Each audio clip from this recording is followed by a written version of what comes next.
I don't want to penalise everyone else for being on time, so let's crack on. It's 18:01. Thanks everyone for joining us here.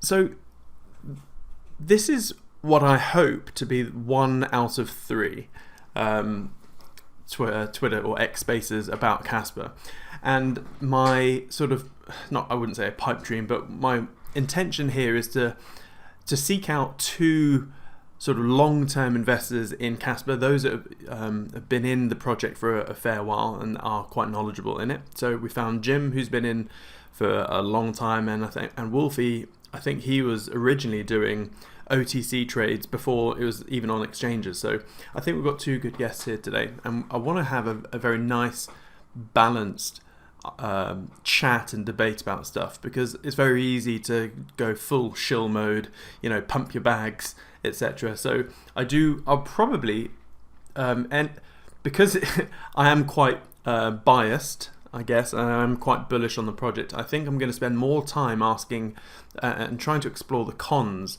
about the project. So this is the first episode, I guess, and then the second episode, what I'd like to do is I'll hold it again with one of the core devs. So I'd like to get Matt Sutton or Shai on, so then we can ask far more sort of technical, deeper type questions.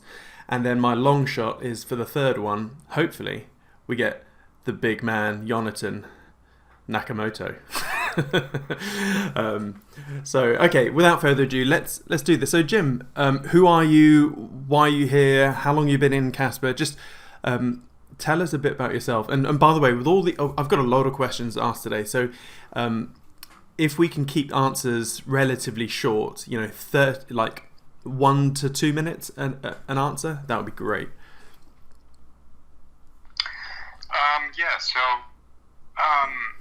I first got into crypto many years ago. Considering how early I learned about Bitcoin, I should have made, done way better than I did. But I didn't know. I was just doing other things with my life. I think a lot of people back then too, who were even exposed to it early, didn't really know how big it would become. But I first learned about it from a couple friends of mine who were programmers and coding in Python back in 2010 or 2009, and had a technology collective cafe business they were running in the town I went to college in, and so I learned about Bitcoin from them, and I remember looking at the Litecoin chart way back in the day, buying it at $5, and I didn't have any trading or investing experience. I was just hanging out with people who were smart and into cool things, and we were checking out crypto. So I didn't really quite understand the whole ethos behind it or what it was really trying to do at the time. I was pretty young, just in my early 20s.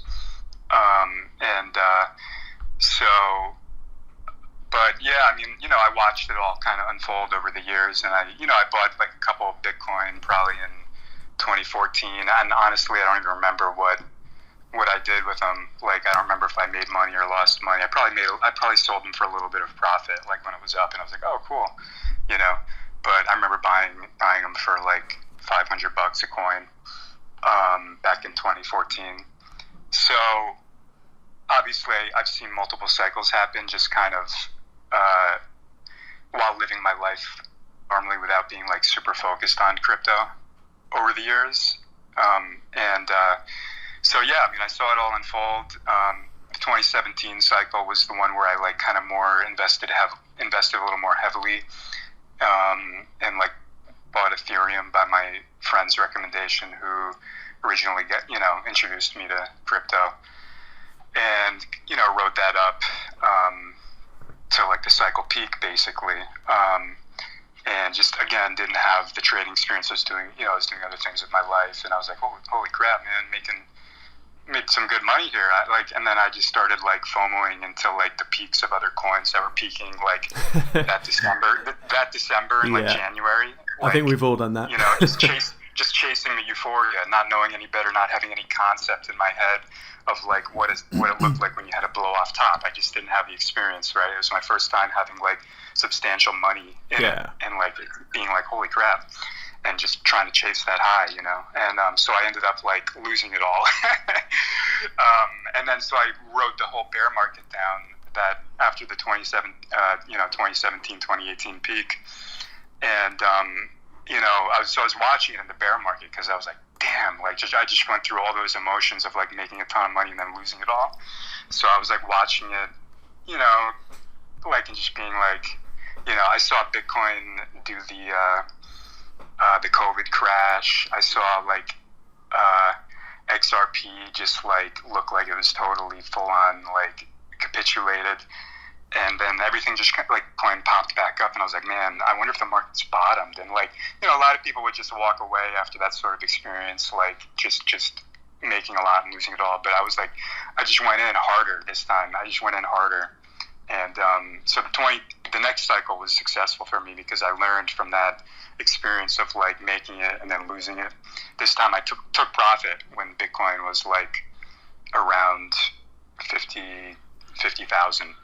And I saw kind of what looked to me like a peak happening. So yeah, I mean that's kind of my experience. Kind of a long time watching it, and then like a more serious investor since 2017. And then I went into this bear market like really just like paying very close attention on Twitter for like what the real gems were. I was just dabbling, like, you know, throwing little bits of money into different things here and there. And Kaspa was one of them. Yeah. And now it's my main focus, and we can get into that later and why. Fair one. So yeah.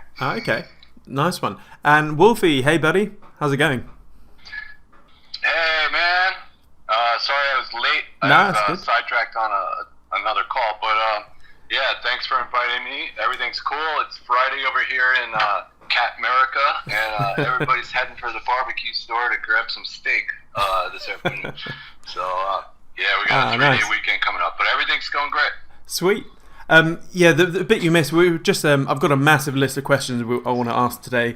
As I said, I leaned towards the bullish side of Kaspa, so I think a lot of today I'm going to be focusing on the negatives and trying to really explore, you know, what you know, because you don't know what you don't know. So I want to see if there's anything I don't know, you know, from a personal want today. And the reason I asked you and Jim to come along is because you two are pretty deep into Kaspa in terms of time and I guess knowledge of the project. So if we can keep our answers, you know, 1 to 2 minutes max, because otherwise we'll be here for hours. So yeah, so who are you, Wolfie? Tell everyone, like, yeah, who are you? Why did you get into crypto? All that sort of stuff. What do I do? I'm Wolfie. I'm a crypto nerd and a geek of other sorts. I'm a guy, obviously. I live in Southern California at the beach, and I started mining Bitcoin in 2011 because being a geek, I was playing World of Warcraft, and some kid told me, like, hey, are you mining Bitcoin when you're not playing the game with your video card? And I was like, no, what the hell's that? And he goes, oh, it's like WoW Gold, except you can send it outside of the game. You can send it anywhere to anyone. It's not only for in the game. And I go, how's it work? And he said, you just start this program. It's just like a mining program. It's kind of like you're digging gold with your computer. And, you know, it uses your video card. And you just, when you quit playing for the day, you just close the game program and start this other program. And then you start getting these coins. And I go, oh, I'll try that, you know? So I did it, and I got a bunch, and then I realized I was losing money on electric because Bitcoin was only $7, I think, at the time. So I shut it off, you know? And that wasn't a great idea, looking back. But then when I saw Bitcoin was $2,000 in 2017, I go, okay, there's something to this. It wasn't just a fad. I thought it was just like a novelty or a fad, and it was going to go out of style back when it was $7, you know? And so I started. I quickly realized that Bitcoin was already like it was an acorn when it was $7, and it was already like, you know, a decent sized tree by the time it was 2000, and wasn't really going to take me where I wanted to go. So I started digging into altcoins. I found some other projects that were decent proof of work, you know, that had at least a little bit of something extra to them. and went with that and mined and bought and ran some Telegram rooms as a mod. And then I found Kaspa around 2 Thanksgivings ago, and it turned out to be a great experience so far. Nice. So, okay, so what was the key hook that got you both into crypto? So for me, I've been trading for 19 odd years, and the thing that eventually got me over into crypto was just one reason. The US dollar is always expanding, as is every other fiat currency on the planet. And therefore, if we are living in a world where governments and central banks will just print forever because it's their only, resort when shit hits the fan, that means anything which is not hard money, so to speak, or anything of a deflationary or a non-inflationary basis would appreciate in price. And so when I learned about Bitcoin and it's 21 million max and blah blah blah, and I was like, holy shit. So fast forward 10, 20, 30 years, if US M2 continues doing what it's doing, it will push anything of a rare nature into the atmosphere, like fine art, fine wine, good property, all that sort of stuff, land, and then crypto. So that was the thing that hooked me into crypto. Then obviously the rest is history. What about you two? What was the first hook, that fish hook in your cheek that got you into crypto? Yeah, let's start with Jim. You can go first, Jim. The first hook. Well, I think like the ethos and the the economic reasons you just described. Like I realized like later than after like first getting into it. Like I described in my story about how I first learned of it. Mainly I kind of just got exposed to it from friends who were into it and into coding and stuff. But I think throughout watching the markets and like learning how to trade and noticing and hearing from other people how correlated crypto is to the stock market and the economic forces that govern society and how money moves throughout the world, the ethos and just the pragmatic of how like hard money is going to appreciate over time as money just keeps getting printed. That's why you see the stock market just going up for decades and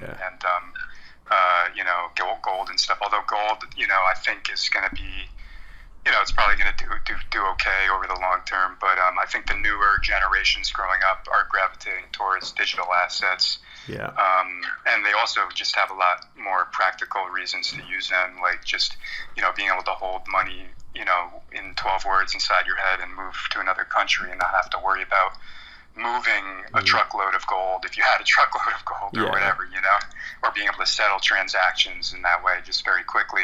Whereas like even just for banks, like having to move, vaults of gold to like settle stuff is like problematic in realistic terms, and like just the human nature and greed and like custody issues and wars being fought over that stuff. Like you can't really steal digital currencies from people if they have them inside their head or whatever they're doing, encrypting it, so there's a lot of obvious practical reasons aside from the economic forces that will push hard money up, like Bitcoin and Kaspa and stuff that has a capped supply, so okay. So yeah, I mean that definitely is a draw for me, and that's why I dabbled in DeFi this past cycle. I made a big mistake holding UST. Even though I played the market cycle correctly and took profit near the peak, I put it into UST, and when it started going down, I was like not prepared for that, and ended up just like thankfully selling it for like 75 cents on the dollar and took a pretty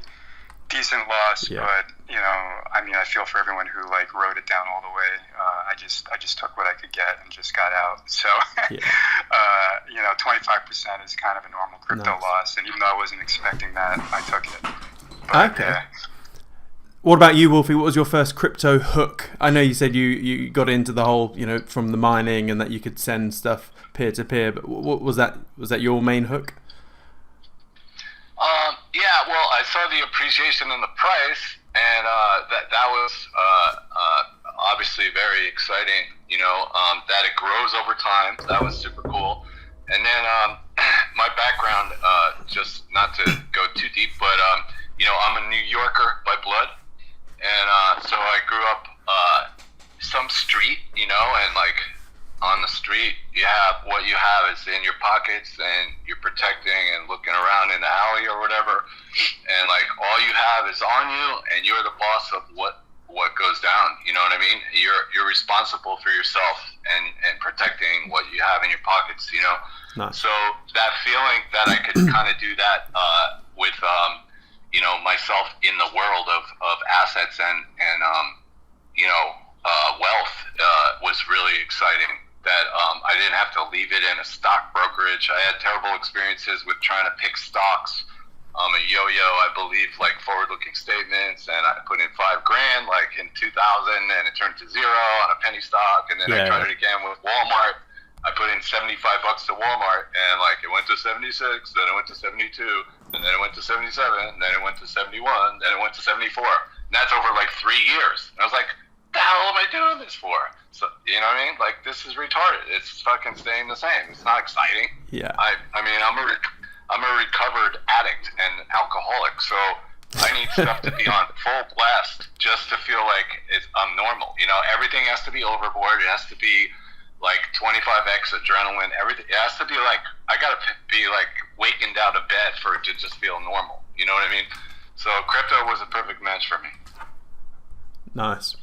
Okay, so now we've got the crypto hooks. Now I want to explore the Kaspa hooks. So for me, in terms of the Kaspa hooks, it's quite interesting because I always struggle to explain why Kaspa is awesome to non-crypto people, because in order for someone to really understand Kaspa, they first have to understand Bitcoin. And so there is a definite sort of rite of passage there of prerequisite knowledge. Now, the main thing for me that when I first discovered Kaspa, well, one, I was playing COD with my friend Josh Riddett, who's a big UK Bitcoin miner, and he was, you should check it out. And but the thing is, after DeFi 2.1, 2.0, and all that sort of stuff, I've become a bit hard-skinned about looking at new projects, because there's thousands, absolutely thousands out there. And so for me, the original hook for Kaspa was that it's fair mine, no pre-launch, no VCs, no pre-sale, just completely released. It's as though Satoshi had looked at what happened to Bitcoin over the last 10 years and went, God's sake, this is not what I wanted, and then tried to do it better. So, in fact, let's start with you, Wolfie, in this one. What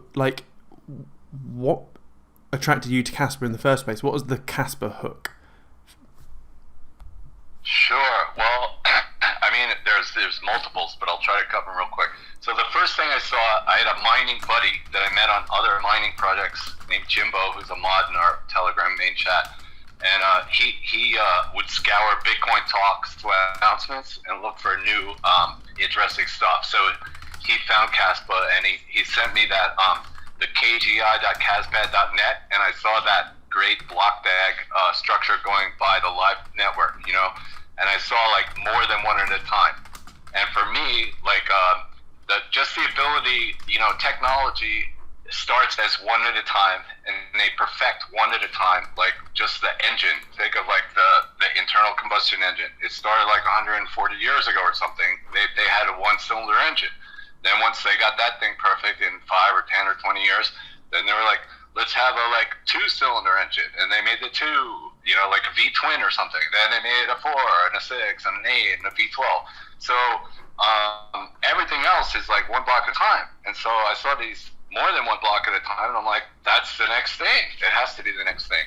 And my gut though, nice. Since I've seen so many scams looking at altcoins, was like, this thing's gonna break. Some guy in a basement that's a pretty crude, a shrewd developer figured out how to like kind of jimmy rig like the Bitcoin software and just make it so it accepts orphans, and this thing's gonna break in like a week or two, and it, it's gonna split off or fork, or the network's gonna stop, and he's not gonna know how to fix it, and it's going to zero.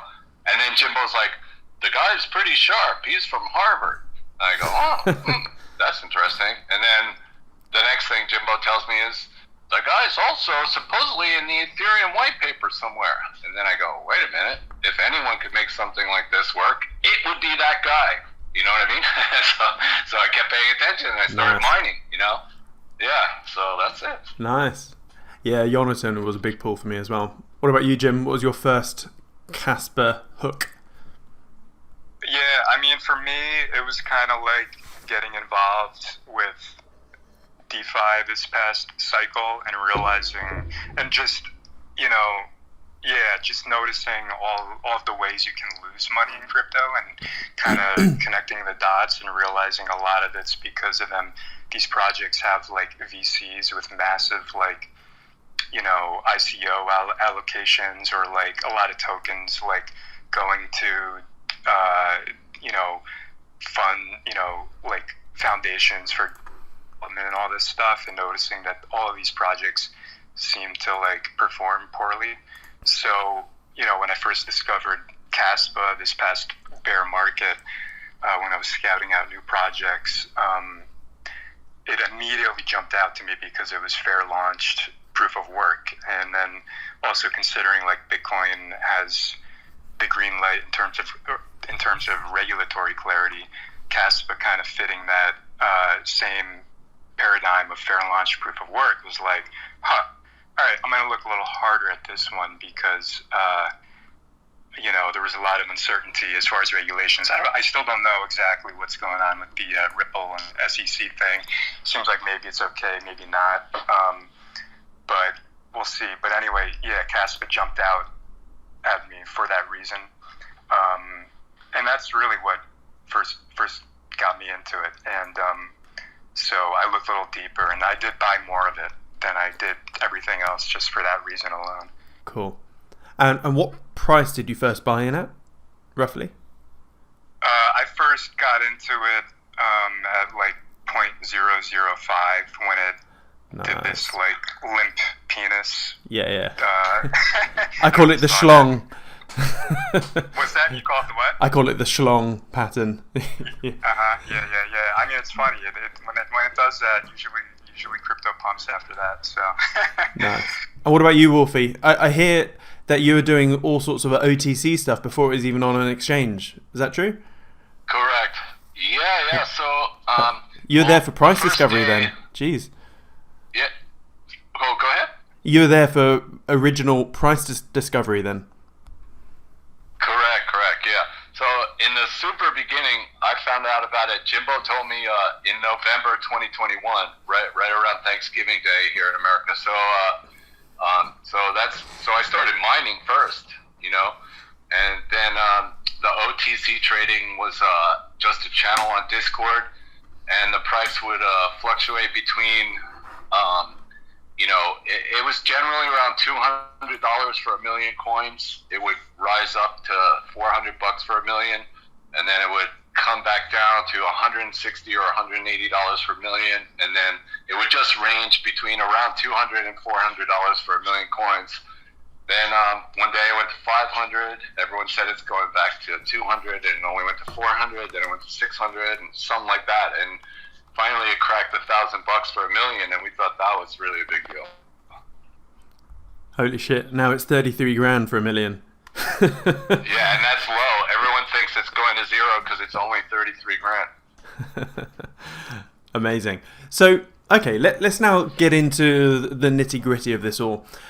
Like, when I first got in, the first, I guess the top three, I want to focus on the top three cons or the negatives that originally worried you about the project, even if it was a worry for, you know, only 5 minutes or so.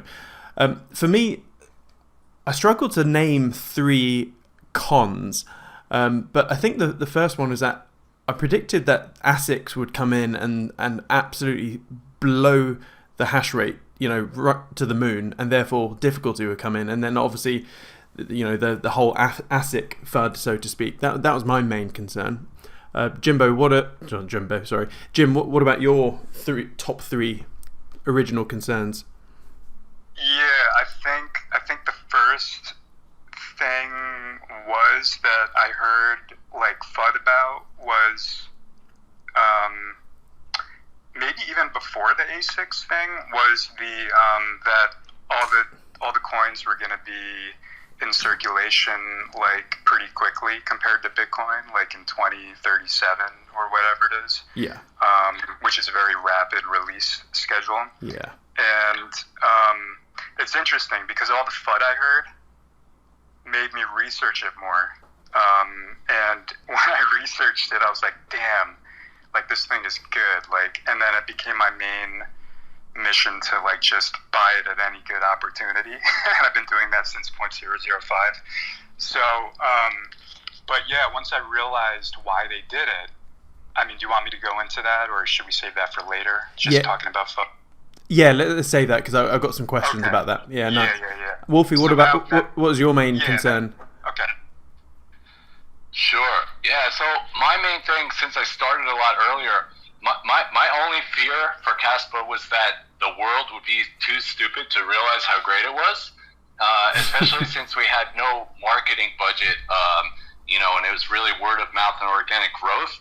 I was just fearful at the time, especially it was a bear market when we started, and I just saw like all these guys, all these projects that can hire, these huge YouTube channels and hire these spammers on Twitter.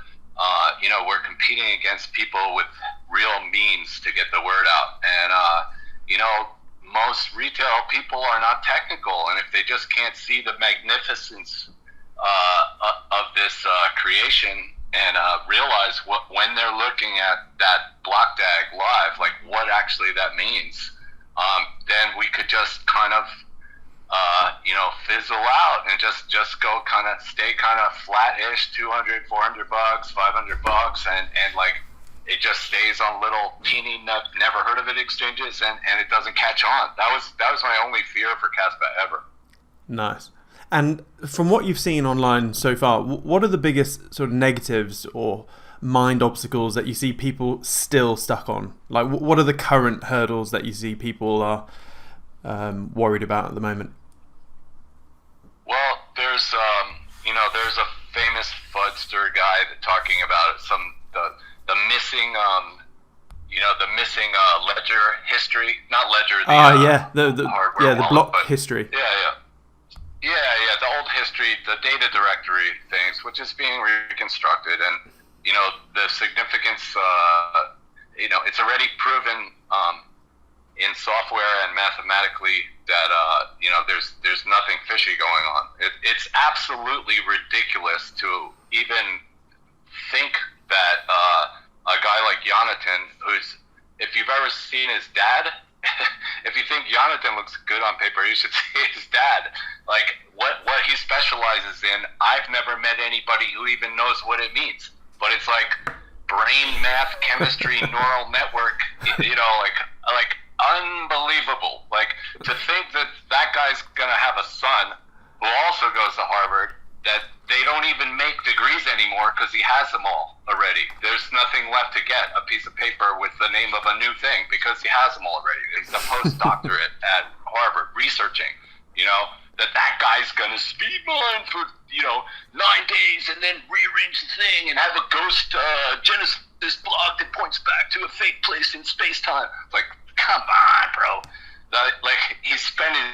He devoted his entire life to researching computer science and mathematics so he could speed mine for 6 days and trick you, into buying it for 3 cents. Like, give me a break.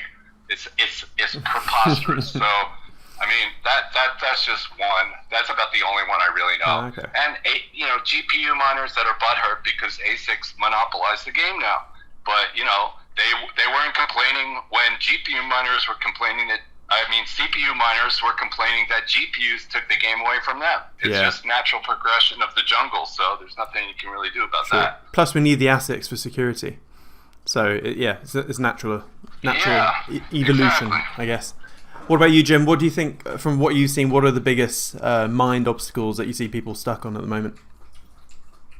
I mean, what Wolfie said is a good one. I think another one is just not even understanding where crypto originated or like how it originated and really understanding what it is. Like, just understand, which again comes back to understanding what Bitcoin is, which is like literally a peer-to-peer transaction, a transfer of value, which doesn't need any centralized middleman party, whatever, to like approve it or filter it or censor it.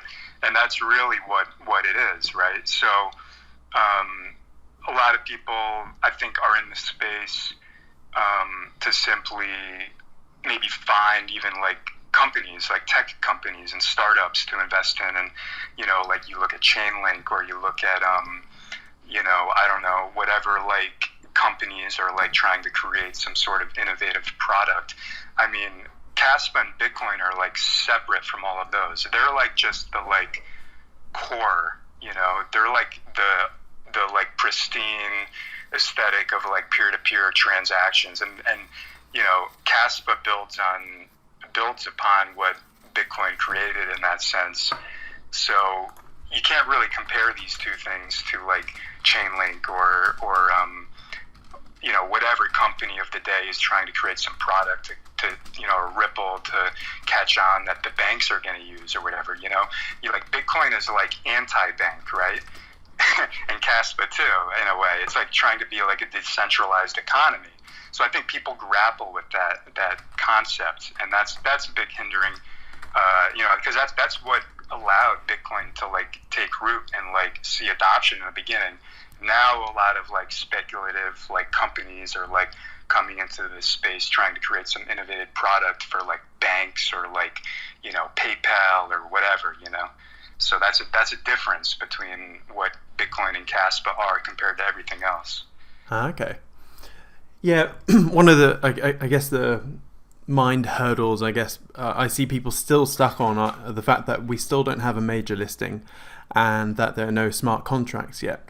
So personally, I guess there are two different things. So the smart contracts thing, Cardano absolutely pumped to the moon, even though it was a DApp platform like Ethereum, or supposedly the Ethereum killer, yet it didn't have a smart contract for years, and it still did its thing.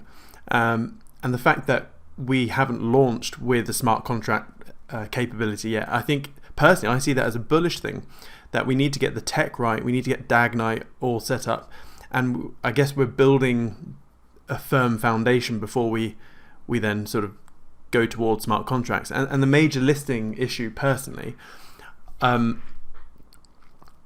and ahhing about this, but I still see that as short-term bearish, long-term bullish. So I will be concerned if I see a Coinbase or a Binance listing eventually, because that's when we see a big liquidity start coming in, and that's where big whales and humpbacks then have the ability to dump should they wish. So for example, I haven't done any sidestepping whatsoever recently, and even if I wanted to, I couldn't, just because there's no liquidity. The 2% plus or minus depth is inadequate on Mexi, or even if I open up 4 accounts, Mexi, KuCoin and whatever, it still wouldn't be big enough. So I think short term, a big exchange could actually hurt price slightly, but I think medium to long term is a good thing.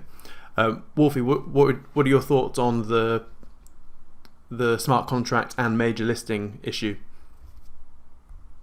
Sure. Well, you laid out a real good, foundation answer basically about the smart contracts. Yeah, like starting out with them is not what we were about. We're not just supposed to be a cookie cutter ETH killer clone thing. But we do have Mr. Jonathan in research meditation mode this summer, figuring out a specific block deck specific smart contract structure that will only work on Kaspa. And it's supposed to have MEV resistance, which would make it very attractive to DeFi, transactions, which is super cool. So better than ever should be like what it turns into. So that's worth waiting for. Nice. And then as far as the larger tier, we've done everything organically so far, and in addition, this is going to bring some non-scientific or nothing you could really put your finger on, but I'll just put this out there in a general way.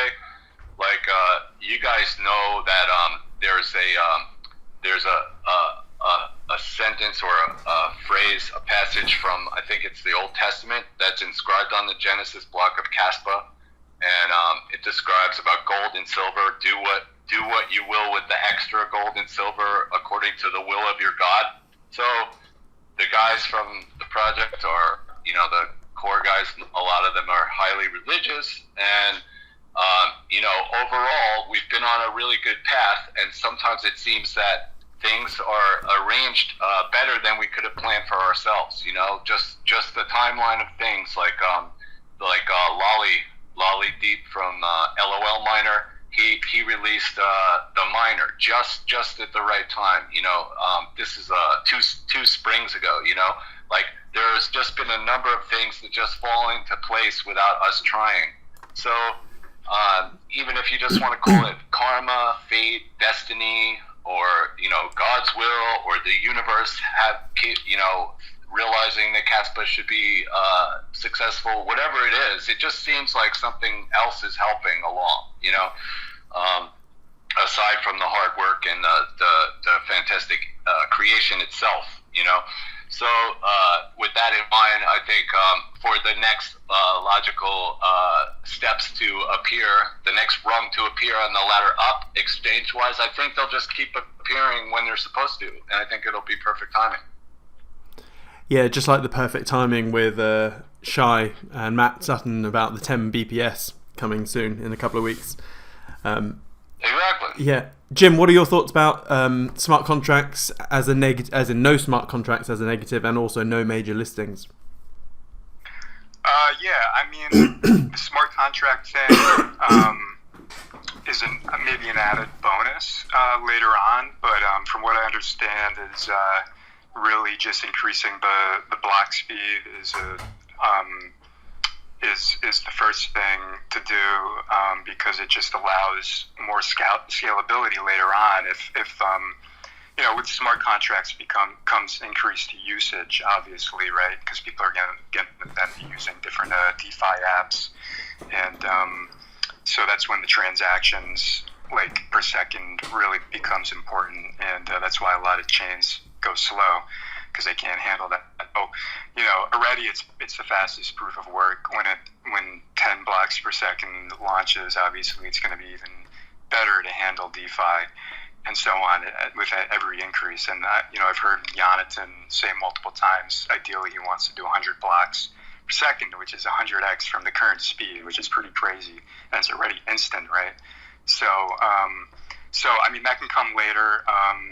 As far as the fastest peer-to-peer proof of work that's decentralized. It's already got Bitcoin. Maybe it doesn't have the level of security that Bitcoin has yet, just because it's so new, and comparatively it takes time to build that. Obviously, with miners coming online and the hash rate going up, it's the only way to do it, really.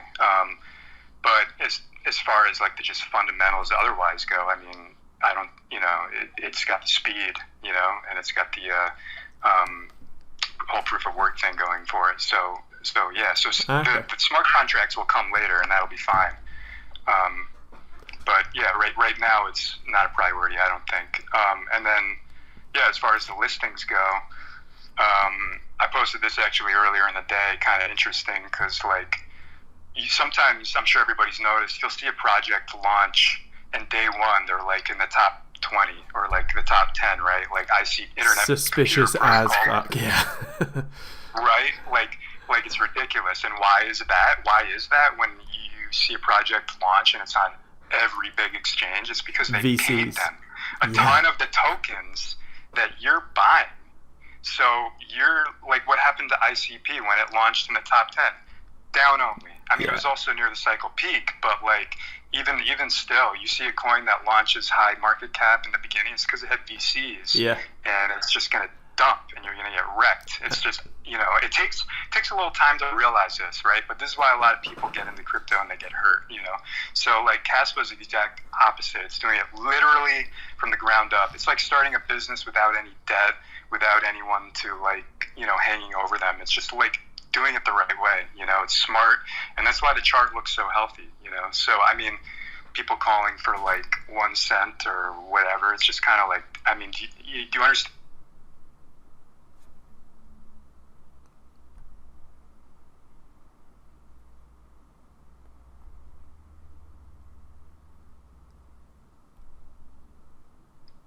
Simon, you there? Yo, can you hear me? Oh, there it goes. Yes. Hey guys. Yeah, you're good. Sorry, my my Starlink internet just cuts out every now and then. Damn Starlink. Right, yeah. Sorry, can you carry on, please, buddy? Yeah, I just wrapped it up. Just I don't know what the last thing you heard was. Just that Kaspa is different because it's building from the ground up rather than launching with a massive like allocation to VCs or like some foundation. So Kaspa is from the ground up, and as opposed to these like top down approaches that just hurt investors. Yeah. Okay. So Wolfie, I see a lot of people talking about they try and compare Kaspa to HBAR, Kadena, Lixie, etc. Like, are these valid comparisons? Yes or no? I believe no. People who are not particularly technical will hear that term DAG, D-A-G, directed, and sometimes they say acrylic graph, right? Directed acrylic. Yeah. It's not plastic. It's not see-through. Yeah. You can't see through the block DAG. Okay. So just that phrase alone doesn't make it the same.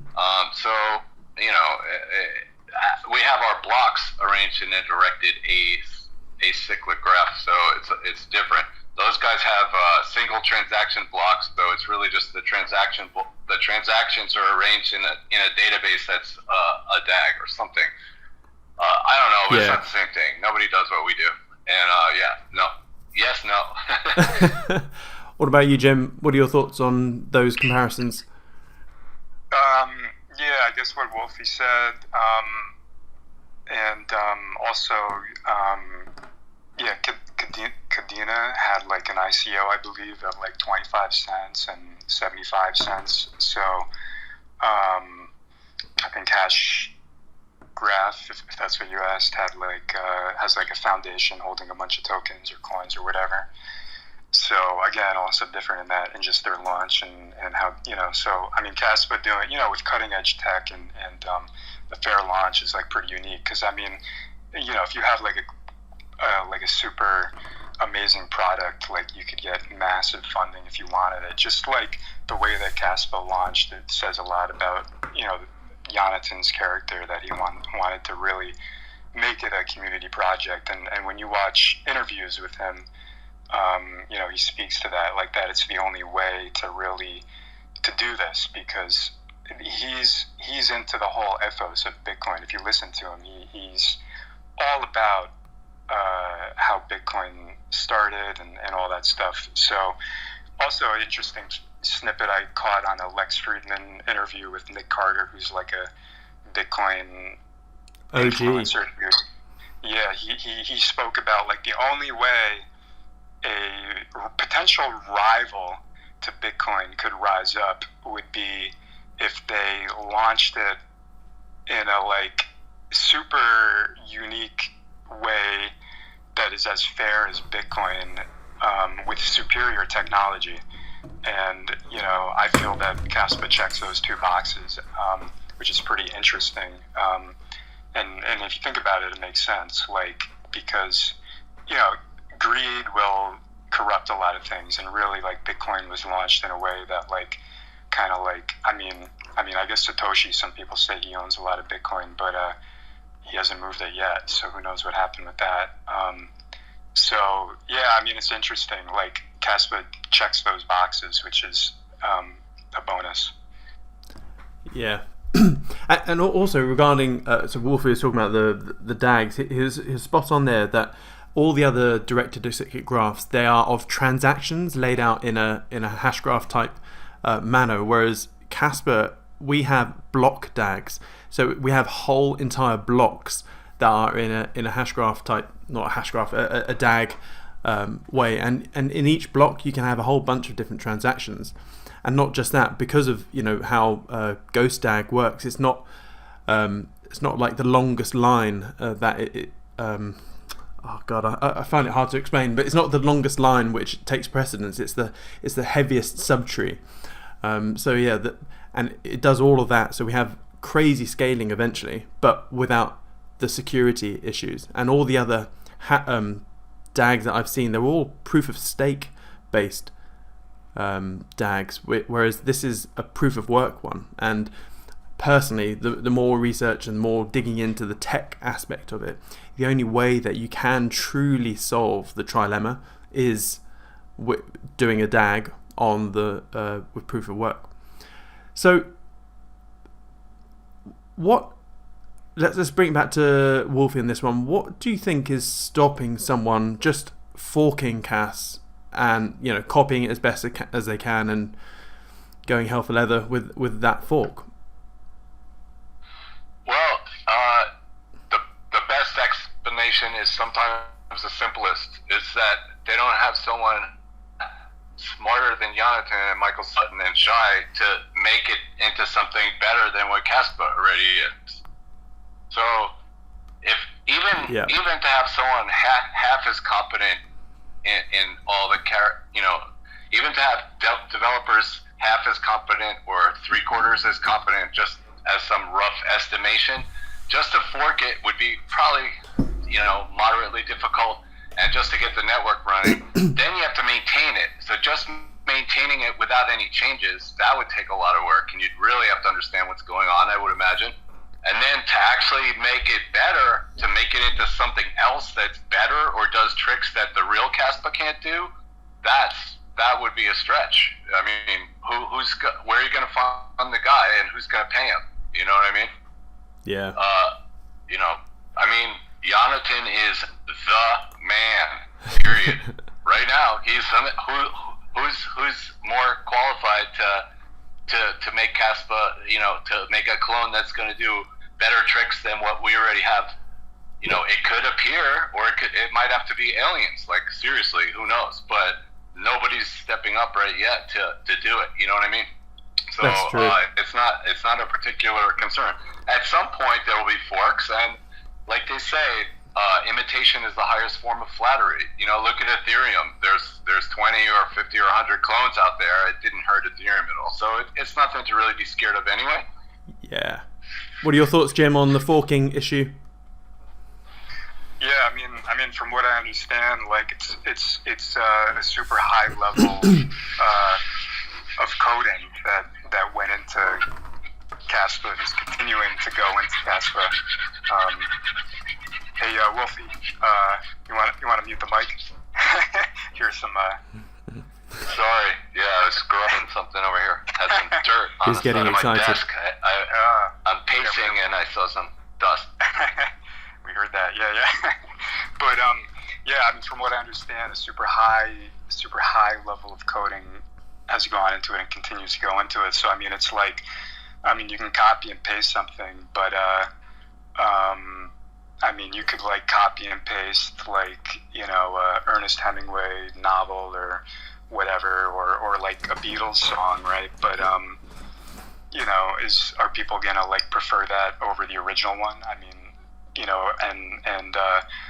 When the next song comes out or the next book, like who's people are gonna care about the next product of like the original author, right? So I don't really see any forks potentially like overtaking it, and it's just such a high level of coding from what I understand that and also I think some unique, like, you can create I don't know coding well enough to like speak to it, but from what I read, because I have read about this, like they do address why forks are unlikely to succeed compared to if somebody tried to fork Kaspa, and it really a lot has to do with other reasons I mentioned, and then that like even just some like very unique phrasing went into like creating Kaspa in terms of like coding. So yeah.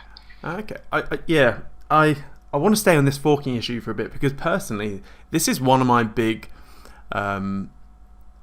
potential fears which hasn't come to fruition just yet. So one of the things that has helped me in my trading career is always understanding, who is the whale, who is on the other side of the trade, how would a big banker wanker trader, head trader, manipulate the price right now. So you have to always put your mindset and way of thinking in the boots of your adversary.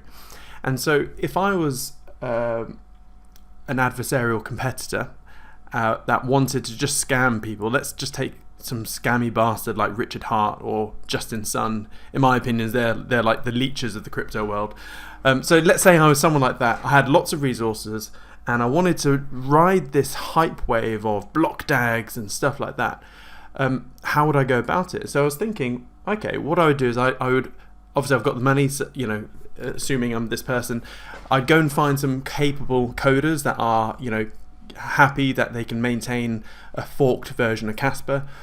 And unfortunately with social media these days, it's not the better person that gets the eyeballs, sadly. It's he who shouts loudest and the most gets the eyeballs. So my fear is that someone dodgy will come along, they'll fork it, they'll shout loud, they'll shout often, they'll get all the eyeballs, they'll do some crappy tokenomics, pre-mine, all that sort of stuff, and then it will pump high and then crash, and therefore sort of somewhat hurting the reputation of a block dag, because the average retail person, all they'll see is, this big project, that was a big block dag or KAS fork, it's all crashed, blah blah blah, and people are stupid in general. So yeah, I mean, I still meet people on a daily basis that think Bitcoin is still a scam. So yeah, that's my potential fear from a fork. And just going back to what Wolfie said, he was saying that you need someone that has bigger brains than Jonathan, or someone as at least capable. And from what I've seen so far, like, he's always moving the intellectual threshold a lot higher, and no one else is sort of upping him. So he comes along with Ghost, greedy, heaviest observable subtree, right? And then Ethereum, Cardano, Avalanche, and every other thing tries to copy him. And then he comes along with Spectre, and then, which was a masterpiece, but obviously it didn't like arrange blocks in a linear order, therefore wasn't suitable for smart contracts. So then he came up with Ghost Dag. So it had all of the brilliance of Spectre, but had a linear ordering of blocks. So that's what Kaspa uses right now, Ghost Dag. And then, a couple of years later, he releases Phantom Ghost Dag. And even now, we're about to, hopefully, in the near future, implement Dag Night, which is like, it's like every 2 years, he's upping the intellectual threshold. So yeah, I completely agree with you, Wolfie. Right, sorry, I've hogged the mic too long. Let's go into the next question. So okay, so we've had big price swings so far. I mean, just in the month of August, we've pumped 30% up and then down 30 odd percent, or something like that. I can't remember. Wolfie, what do you think is causing this price tumble? I would say just early, even Bitcoin itself, if you look at what has happened in the last week or two, I mean, even the granddaddy of them all, that's all over the place on the Chicago Mercantile Exchange or whatever, futures. I mean, they're really all over the place, and they even have wild swings. So for relatively pipsqueak little old us to be manipulated or to be highly susceptible to at least trader emotions and volatility is not surprising at all,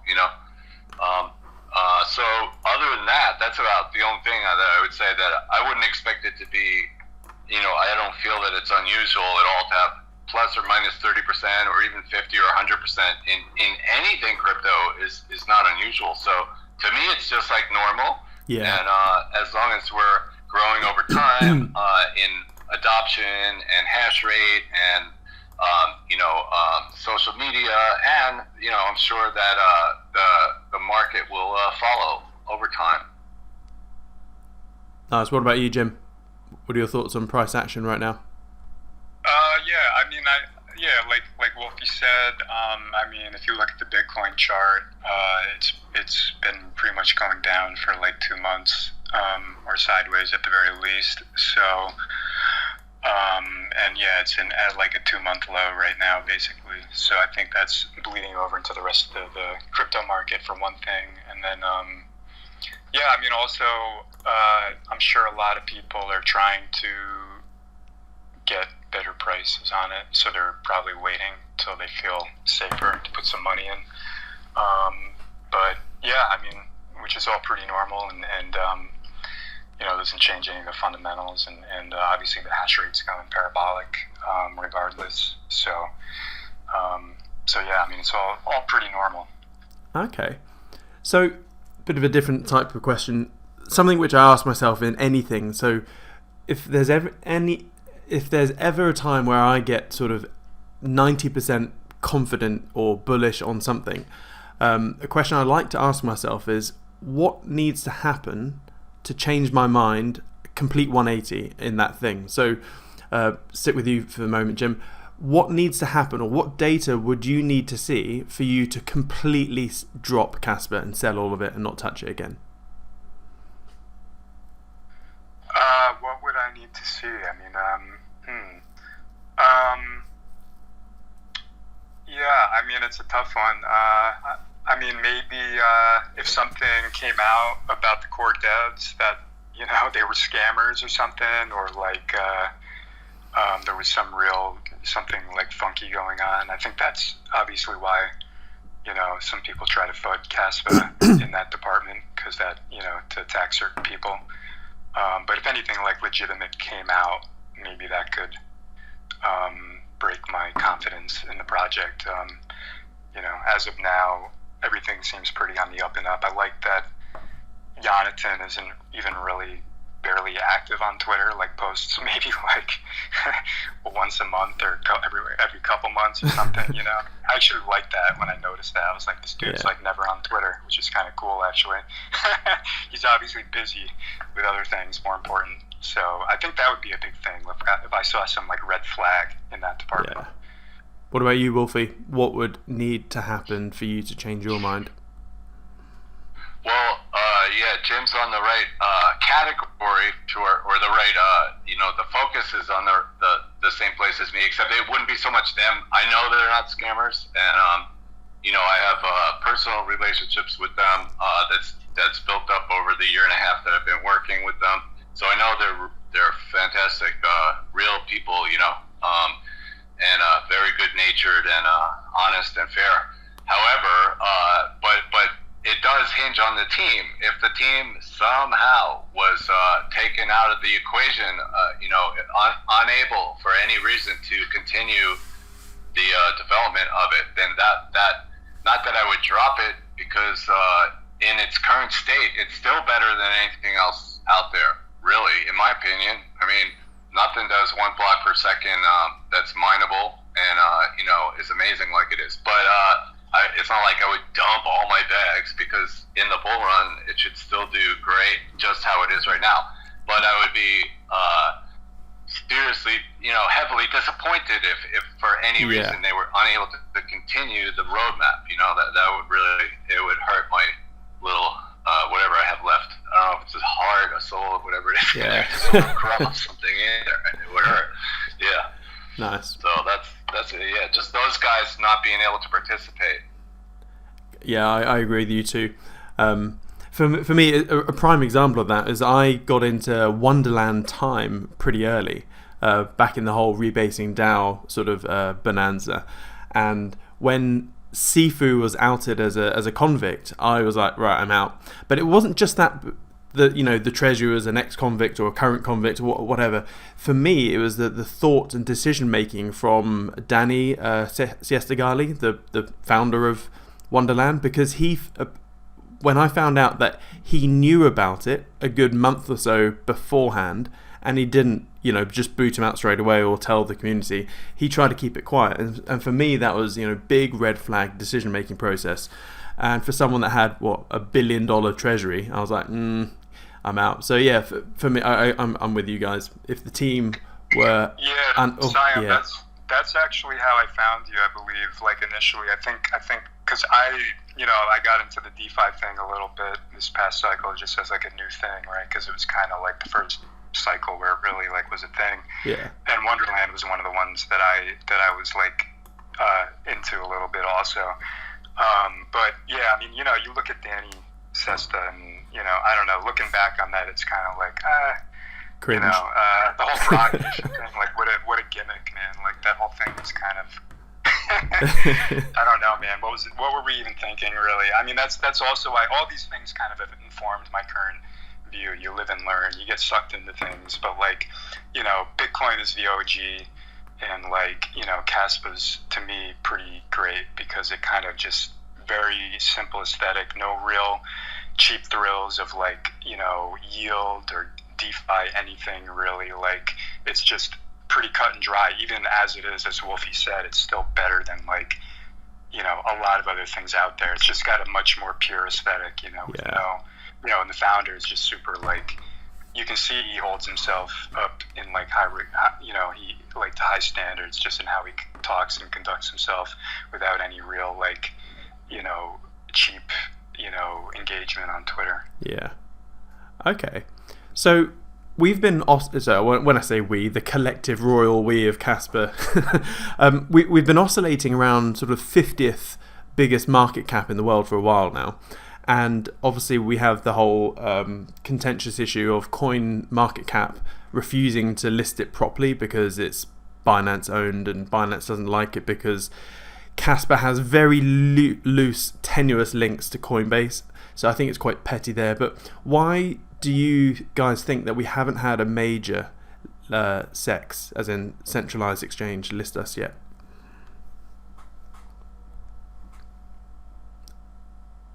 Me? Yeah. Either of you, really, yeah. I think it just takes time. My experience, my business experience outside of crypto is that the bigger the fish, the slower they move, I've dealt with government agencies, I've dealt with large manufacturers and things like that. And, it just, the more legit or the more top heavy an entity is, no matter what kind of, what category they fall in, the more hoops they have to jump through internally. When you get to that kind of size, they have meetings about meetings. Like, hey, let's have a meeting about having meetings. Yeah. You know what I mean? Which I can't stand that stuff myself, but that's how they kind of are. So they really have to look at stuff. They have to have meetings about it. It has to pass compliance and all kinds of stuff. So the higher you go up the ladder, the more you have to wait for them to really kind of discover it almost on their own also. Like when you get to the real tippy top, they're basically unapproachable, especially if you're not paying. You know what I mean? So yeah. you just have to fill out the app and plant the seed and hope it pops. Like if it doesn't pop this spring, maybe next spring. You know what I mean? That's all you can do.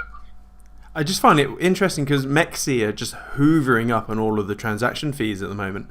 And if I was an exchange, I'd want a piece of that pie. Do you have any? Do you echo similar thoughts of Wolfie, Jim, or different thoughts on the sex issue?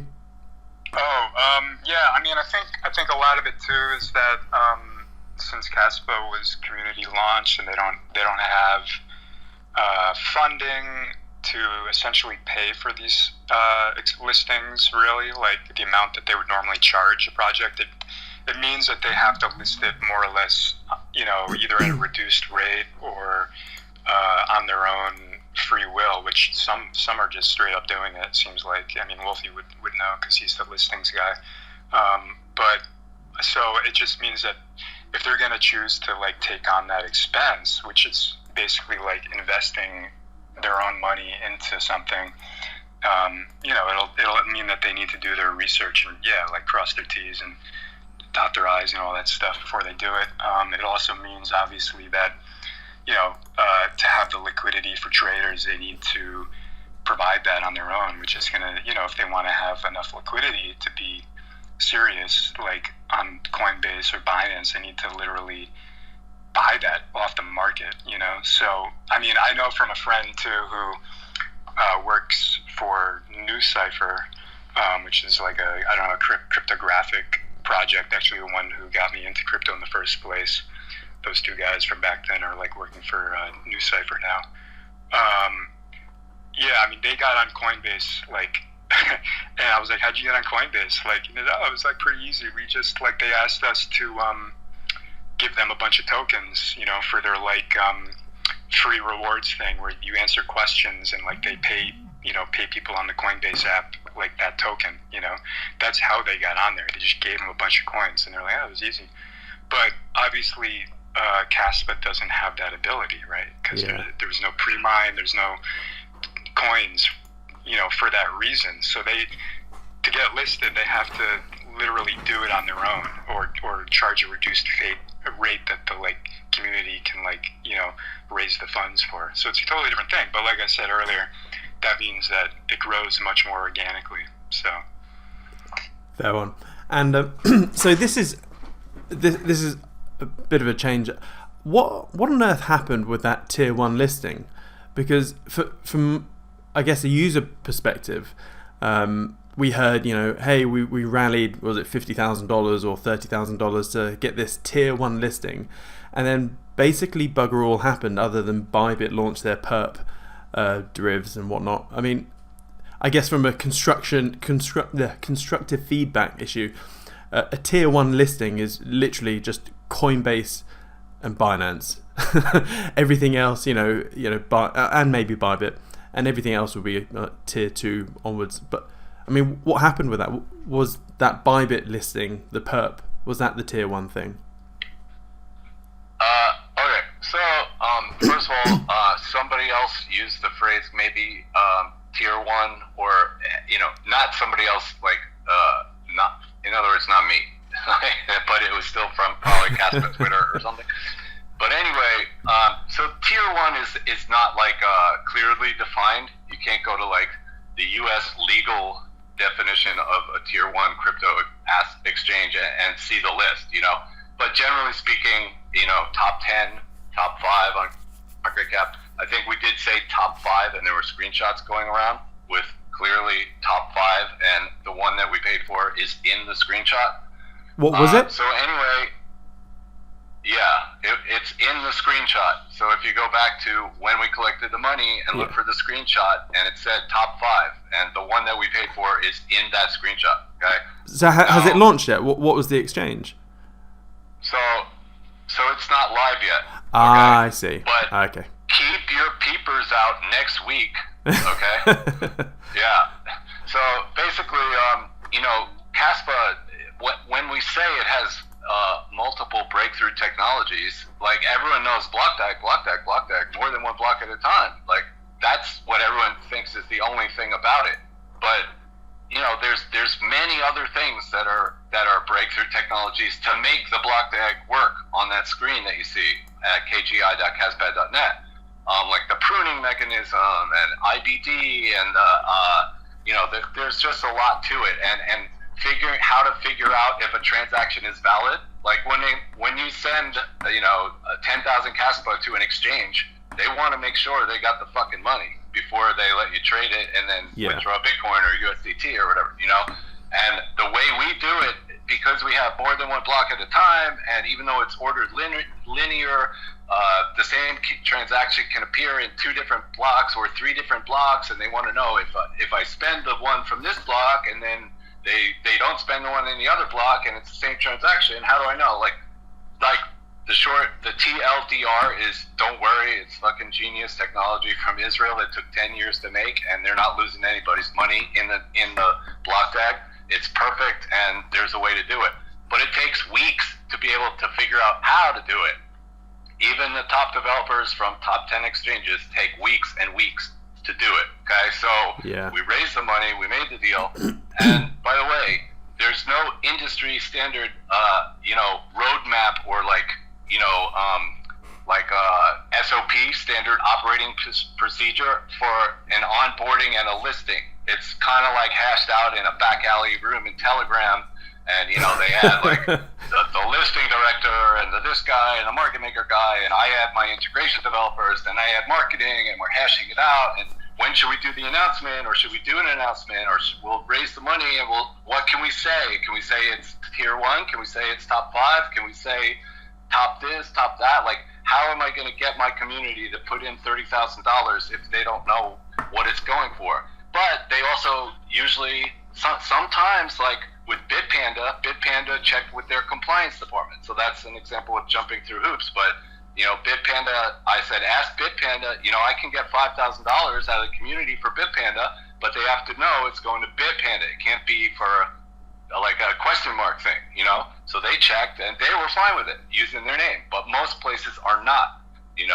So then I have to see how can I frame it to get the community to put the money in, but without giving it away to where we might as well just use their name, and they don't want to use their name. So it's difficult. You have to juggle a little bit, and So anyway, so it's on the way, Cool. and I don't think more than 2% of the population will be disappointed. Somebody's always disappointed. There's always the cry that lost $80 on that exchange. Even if it was Coinbase, they would be complaining it wasn't Binance. Even if it was Binance, they were complaining it's not in America. So you can't please everybody. It's impossible.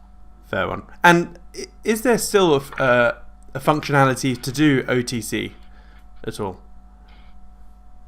Not that's supported by us, but interesting that you asked that question because I've had Zooms with five distinct, separate, legitimate OTC desk and OTC desk / institutional investment firms in the last week. So big boys are coming for real OTC desks now. Real OTC is starting to go down.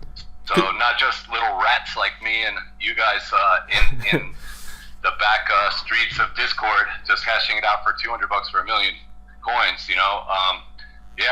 Real players are coming, and I'm not making this up. This is accurate.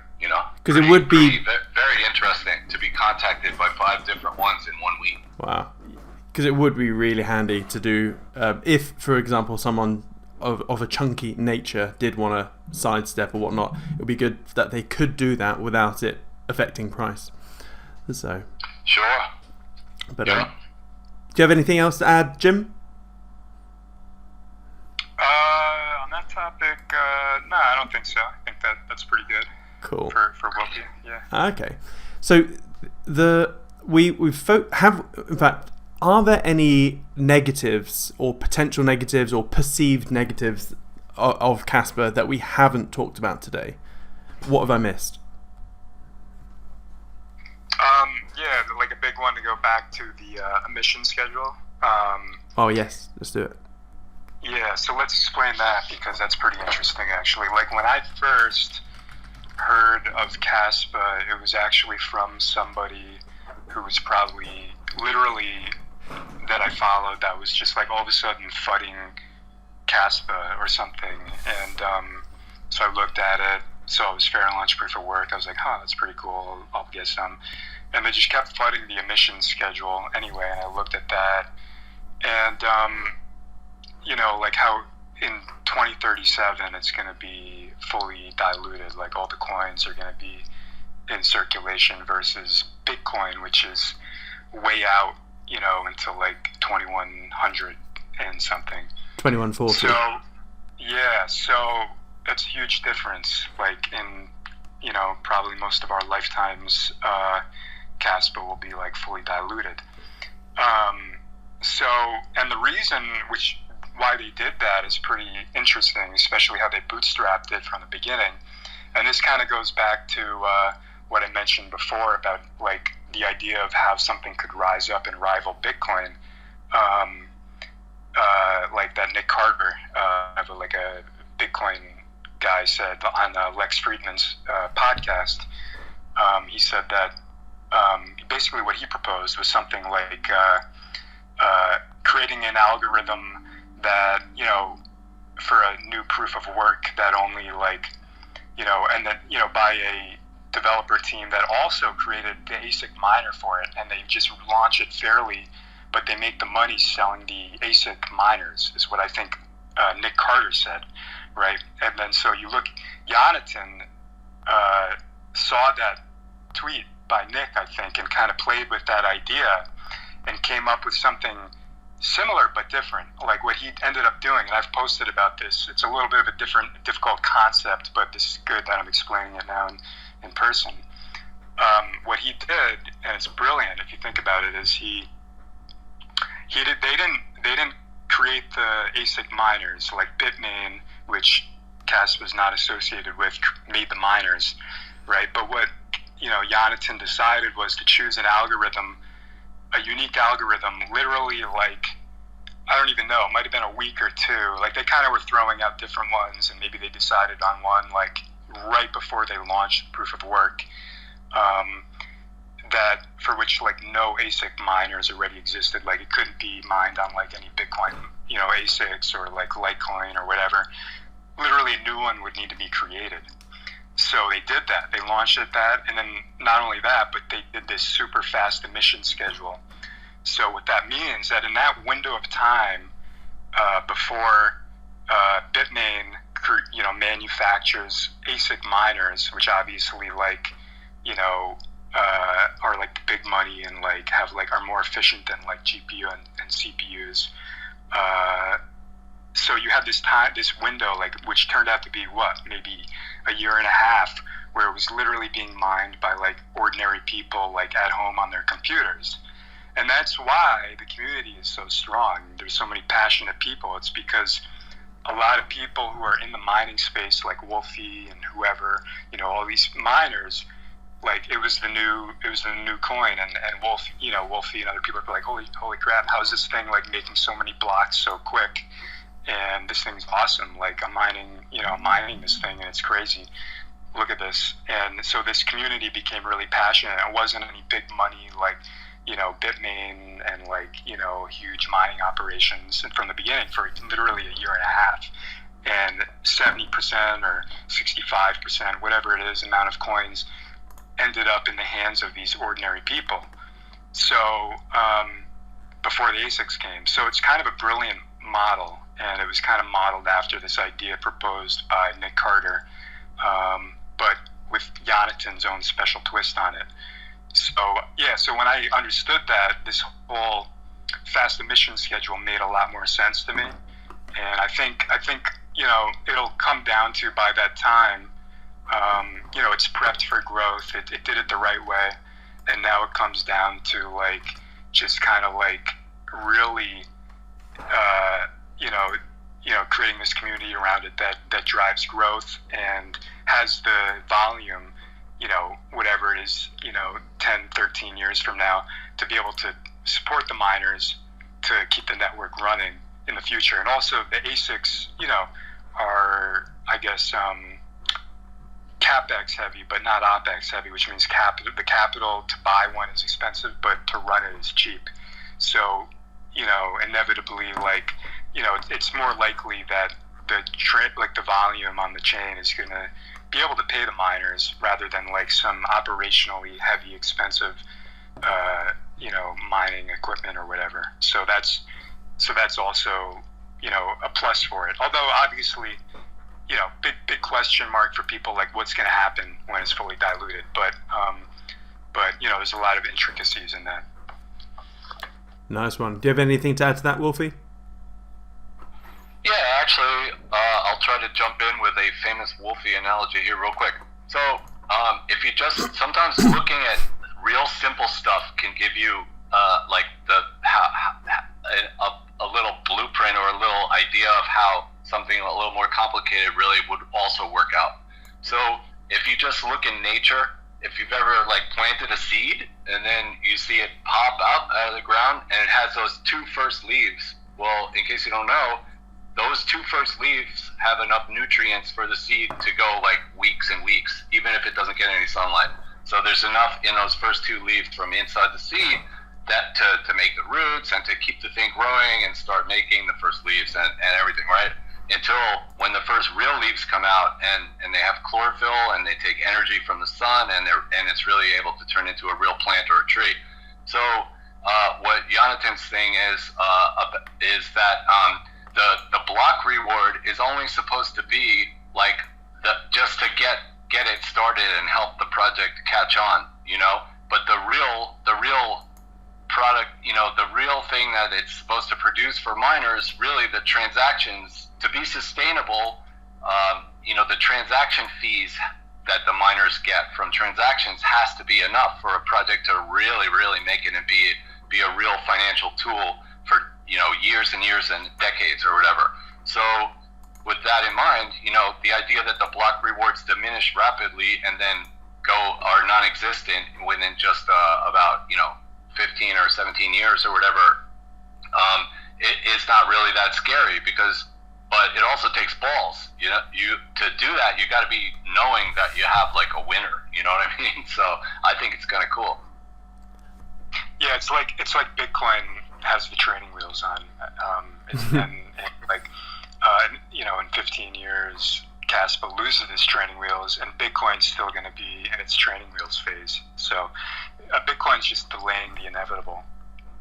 Nice. So, okay, let's move on to sort of, I guess, user adoption. Tech always isn't the key factor in a dominance race. Things I've talked about is having this minimum critical mass sort of threshold. If we go back to the VHS days, there was a fight between VHS and Betamax to see which one would be, the household one. And VHS won simply because of a marketing thing. Even though it wasn't the best tech, Betamax was a better technology. Same with Blu-ray and HD players and all that sort of stuff. Now, unfortunately, or fortunately or unfortunately, Ethereum has all of the devs, it has all of the users, it makes all of the revenue basically. It wins on every metric pretty much in terms of smart contract DApp platform. And so every time I see hey, this is the new ETH killer, blah blah blah, they have this massive hurdle to how on earth is it going to catch up with it? What do you two say to that can Kaspa even catch up to ETH? Either of you? Well, I mean, if you have this fantastic confirmation time and MEV resistance built in, then I would imagine I don't know about a no-brainer, but there's always room in regular business. They didn't say we were thinking of making Burger King, but since McDonald's is already out, it's really no use. So Pepsi does all right. You know what I mean? Even though Coke's in every store also. So having a really much more progressive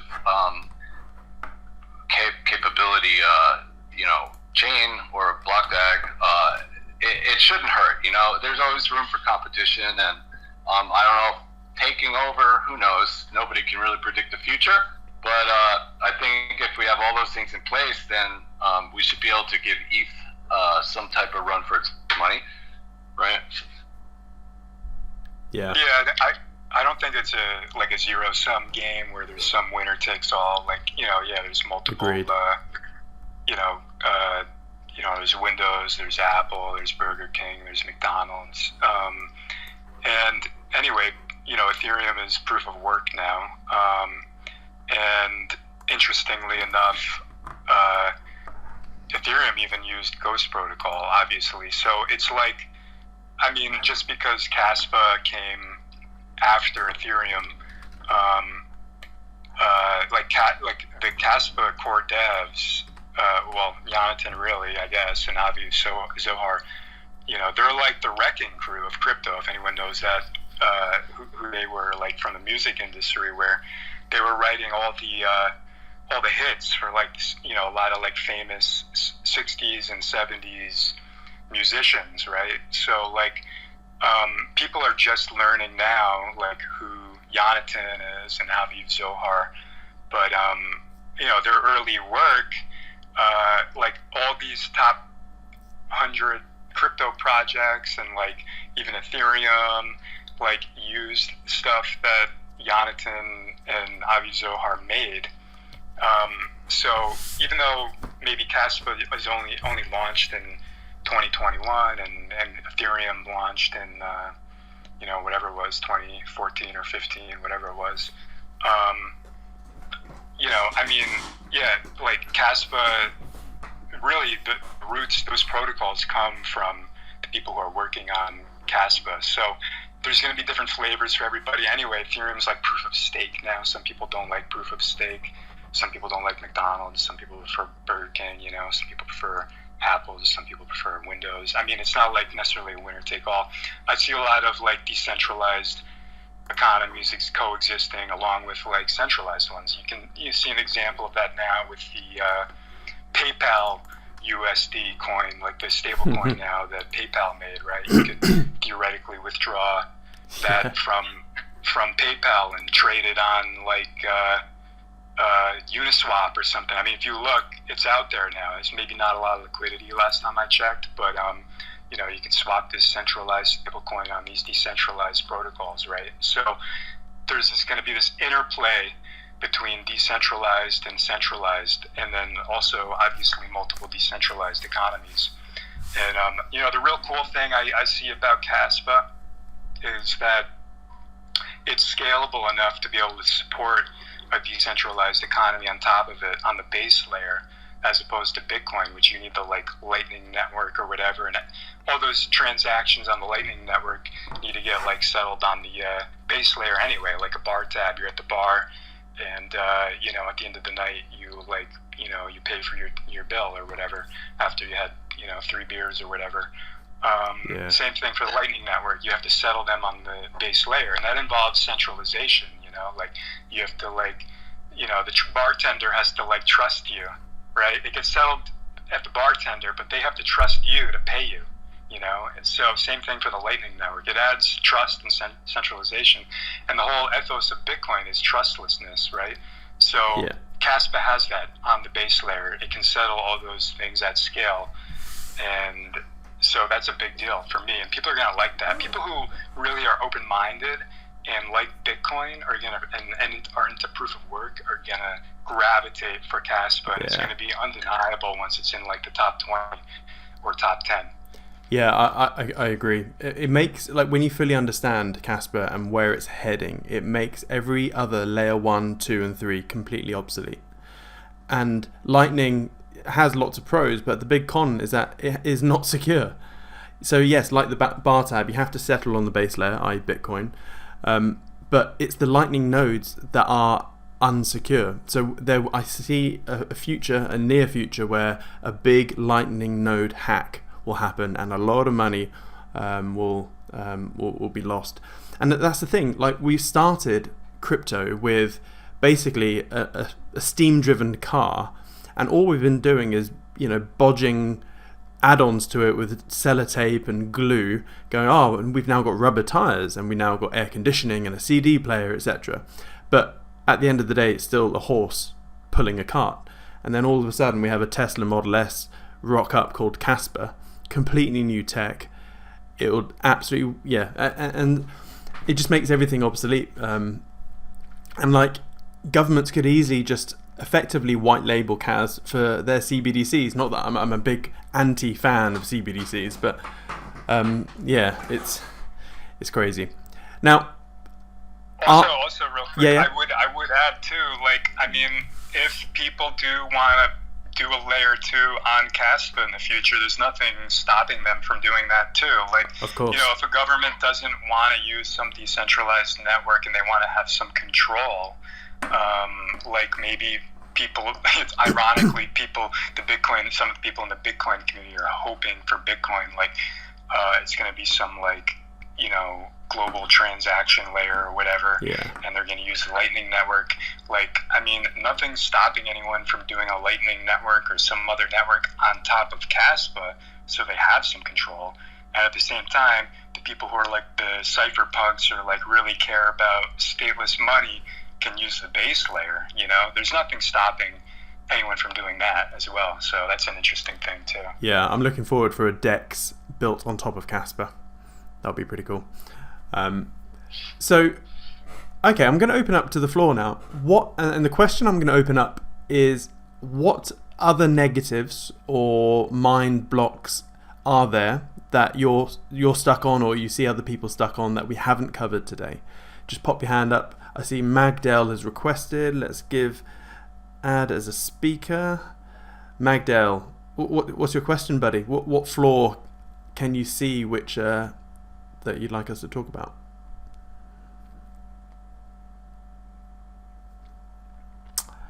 And Magdale is quiet. Just request to speak if anyone has a question. I mean, Wolfie, Jim, are there any other negatives and cons that we should talk about that we've forgotten about? Not negatives, but let me just throw in this one last little snippet here. This forward-looking possibility statement thing. So, I mean, we were talking about competing with Ethereum, and we're talking about large entities like governments maybe using like a layer 2 on Kaspa or something. But I just wanted to just put this out there that most people anyway have heard of the guy Larry Fink, the CEO of BlackRock, right? Yeah. And BlackRock's going for their Bitcoin ETF alongside other people like Fidelity and ARK and everything, right? I saw Larry speaking on like CNBC Money or something a couple of months ago, and he said more than once that he said, I see the future as instant settlement of assets on the blockchain. Instant settlement on the blockchain, right? And that's not super easy with Ethereum, right? Because even it's not that instant, and there's MEV tampering. There's bots that steal the idea for the transactions. So that's not really possible. And the fees are way too much, But I mean, Kaspa with 10 blocks plus per second and smart contracts that are MEV resistant, now that's something that could really do what he's talking about, So, and you would never found your entire business model on something like Solana that's just like 20 or 50 or 100 servers and data centers around the world that crashes once a week. I mean, if BlackRock couldn't trade for 1 minute, they'd probably lose fucking $10 million or something. So nobody's going to use something like that. So, I mean, it's just a really, really great to be in a position where you're already pretty much almost planning to fit the bill of what one of the guys on the World Economic Forum that happens to be the CEO of the largest asset manager in the world is saying is going to be the future. Like, it's Kaspa. I mean, not that they have to use Kaspa, but Kaspa is going to be the one who can do what he's exactly talking about. So that's kind of neat. And as Bitcoin Jesus, Michael Saylor, says, buy stuff now which bigger boys will buy from you in the future. And so, yeah, I get it. Crypto Bull God. What's your question, buddy? You have to unmute yourself. Just Crypto Bull God.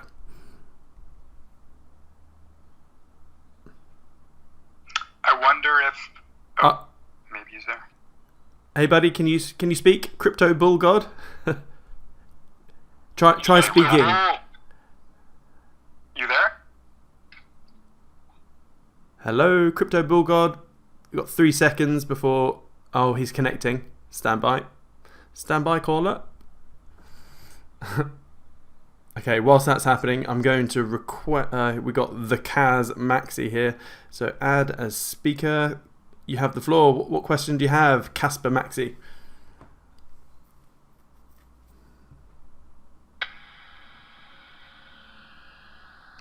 You're live, Kaspa Maxi. Hey, can you hear me? Yeah. Go for it, buddy. Yeah, so I was just going to point out, you were talking about potential cons or maybe hurdles for people adopting Kaspa. And I think one thing to point out is that a lot of people are seeing how much it's grown, and they see that as a hurdle that it's like up 20, at the top it was like 25,000%. But I think one thing that people really don't understand is that most of these other cryptos that launch that have, done seed funding or, several other, like ICOs, they're not launching at a zero market cap.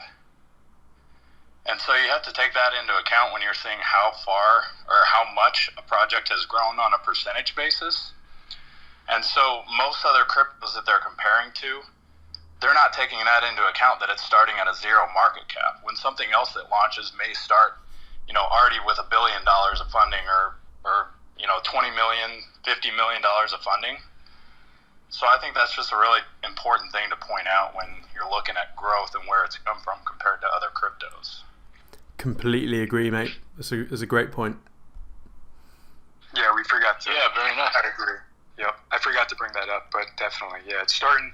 I mean, the way I look at it is that it's literally, I think, sitting at maybe 700 million market cap right now, and anything in the top 10 is like way higher, and it just comes down to like what you believe it's fairly valued at in the future. So I mean, to me at these prices it's almost like splitting hairs. So and because it was fair launched, obviously the chart's going to be mostly up only because it's super high quality. Sure. And it's also important to point out that technology adoption happens logarithmically, not arithmetically, and also so does price appreciation in coins that really make it. So Jim has some famous fractal comparisons from Cardano and Ethereum that just shows how like something new or something that's catching on, how it can keep growing. The human mind is set up to contemplate or perceive things or understand things easily when it's like it goes up 20%, it goes up 40% in a year, like the stock market, or 7%.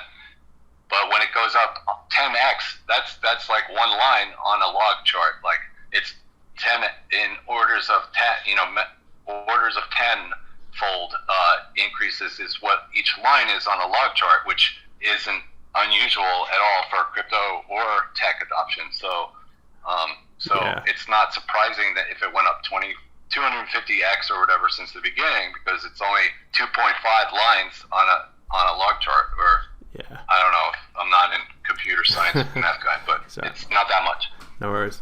Okay, Crypto Bull God, last chance. Are you there? Let's try this again. Can everybody hear me? Loud and clear, buddy. There you go.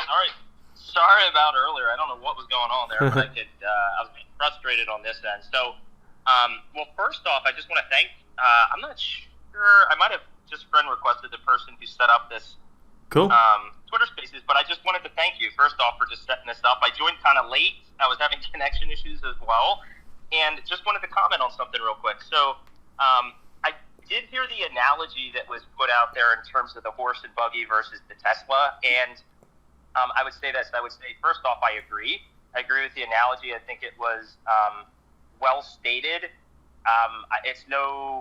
It should be no secret to anyone who's been following my content on Twitter and on YouTube, but I've shared that, from a technological standpoint, Kaspa is the most excited I have gotten about a project since Hashgraph technology with Hedera. And reading about Kaspa is very, very reminiscent for me in terms of Bitcoin, quite frankly, and it does solve the trilemma problem. And I love everything technologically from a fundamental basis. But I would just add this. I would add this to the analogy.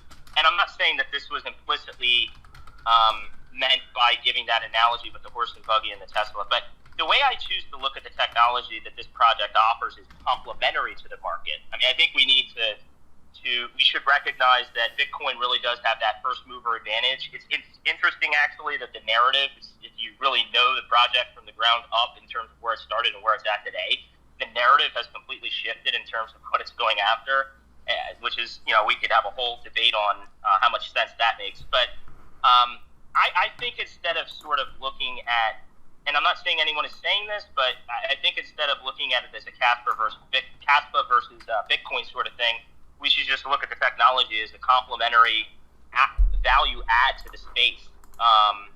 That's how I'm choosing to look at it. Just curious to hear other thoughts on that. Because I just think sometimes, just real quick, I think sometimes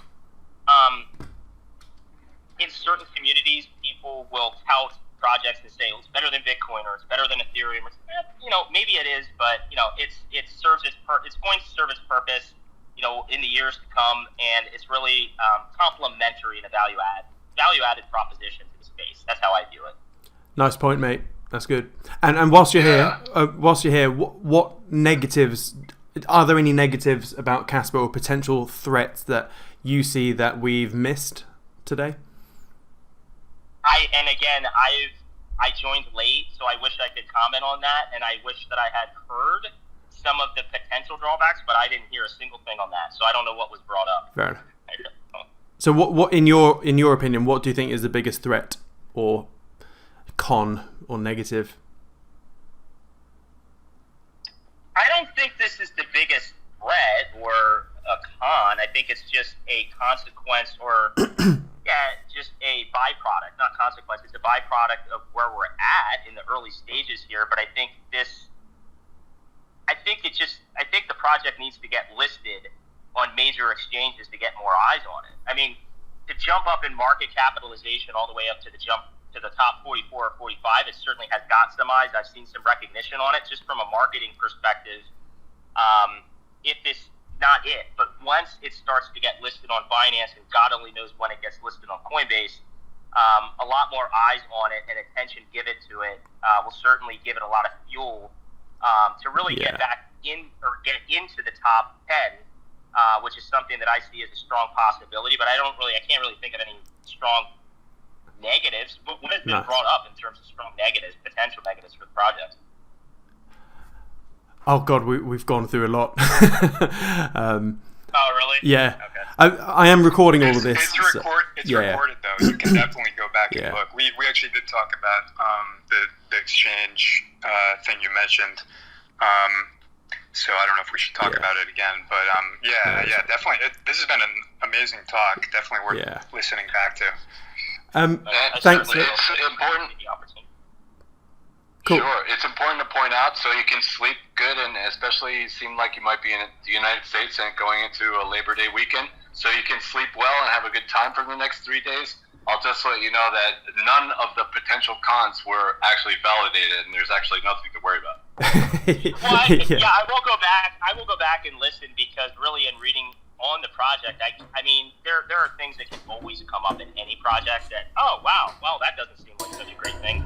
But there's nothing at first discovery, at least on my end, that I've read about that's sort of eye-popping or sort of kind of scratching my head and wonder if it's an issue or not. So, so I'll be curious to listen to others' opinions.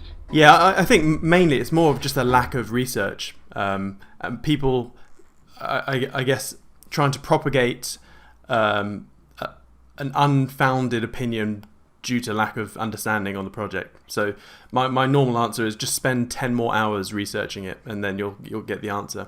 Thanks, Crypto Bull God. I have to move over to Spartan Wealth Academy. Hey, buddy. What was your question, mate? Hey, Simon. How you doing? Yeah, good, buddy. Good. This has been a brilliant talk, actually, where you're sort of focusing on the possible negatives. I think that's how it should be done. So I think that's brilliant.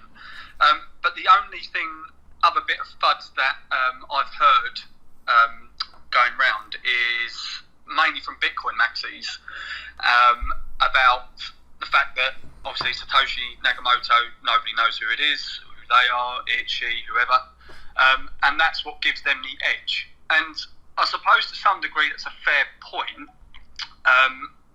And obviously it'd be terrible if anything happened to Jonathan or any of the other core devs, because I do think they're the reason that Kaspa is so strong. But even still, if something did happen to them, God forbid, it's already too late. It's already out there for everyone to use, and it's mined, it's fair launched.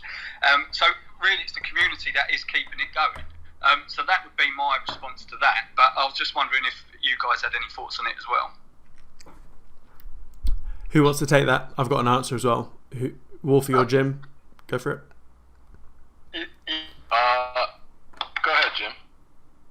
Okay, I would say that, I mean, it's definitely a nice feature of Bitcoin to have this, anonymous figure behind it that nobody knows really for sure who it is, although people speculate who it is, and some people think Satoshi is no longer with us or whatever.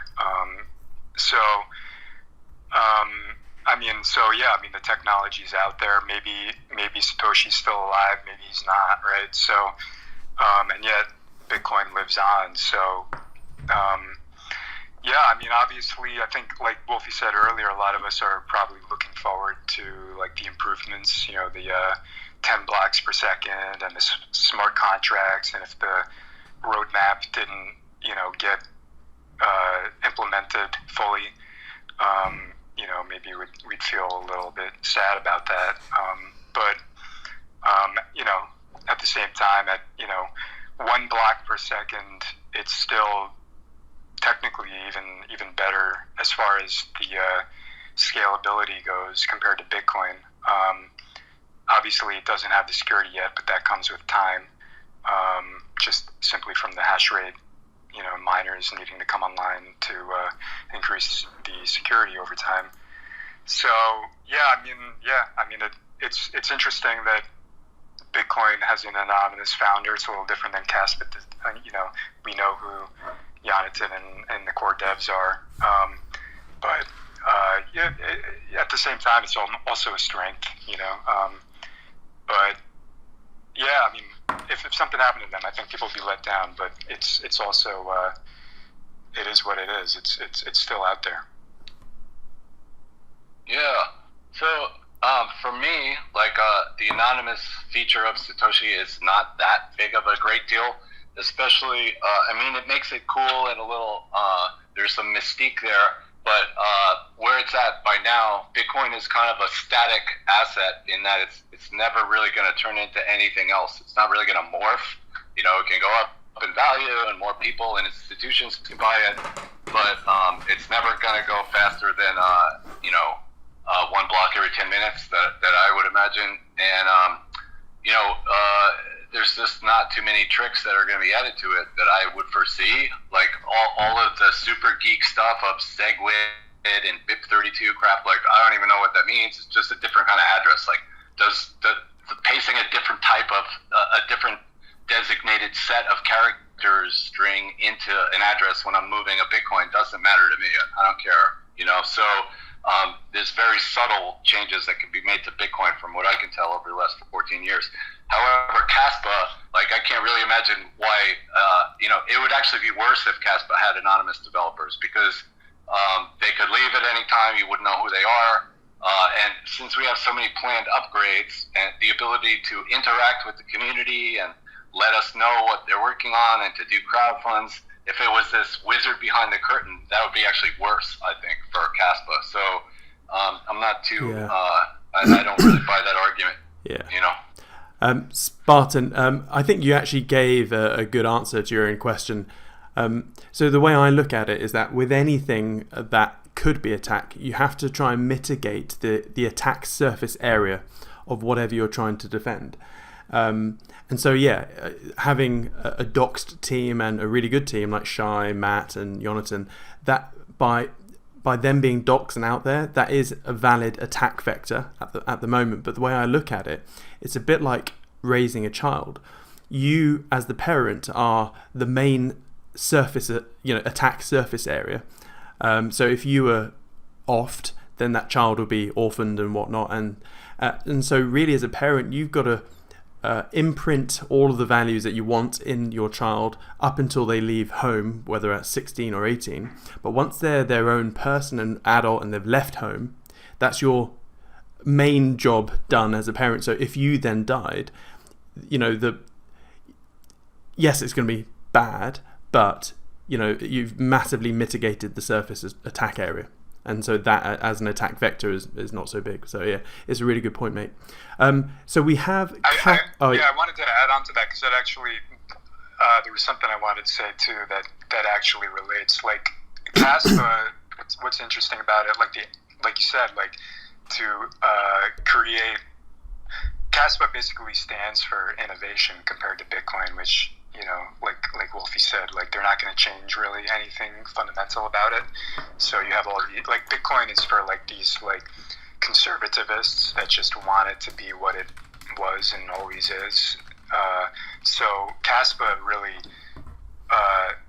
Jonathan, he doesn't even want to really be the figurehead of it. He wanted to actually give it over to the community. He just so happens to be working on it, just like anybody else who could put forth any idea. Kaspa is ripe for innovation for anyone who wants to add to it and make it better. So that's different than Bitcoin, and it could be a feature. Yeah, I mean, also, yeah, go for it.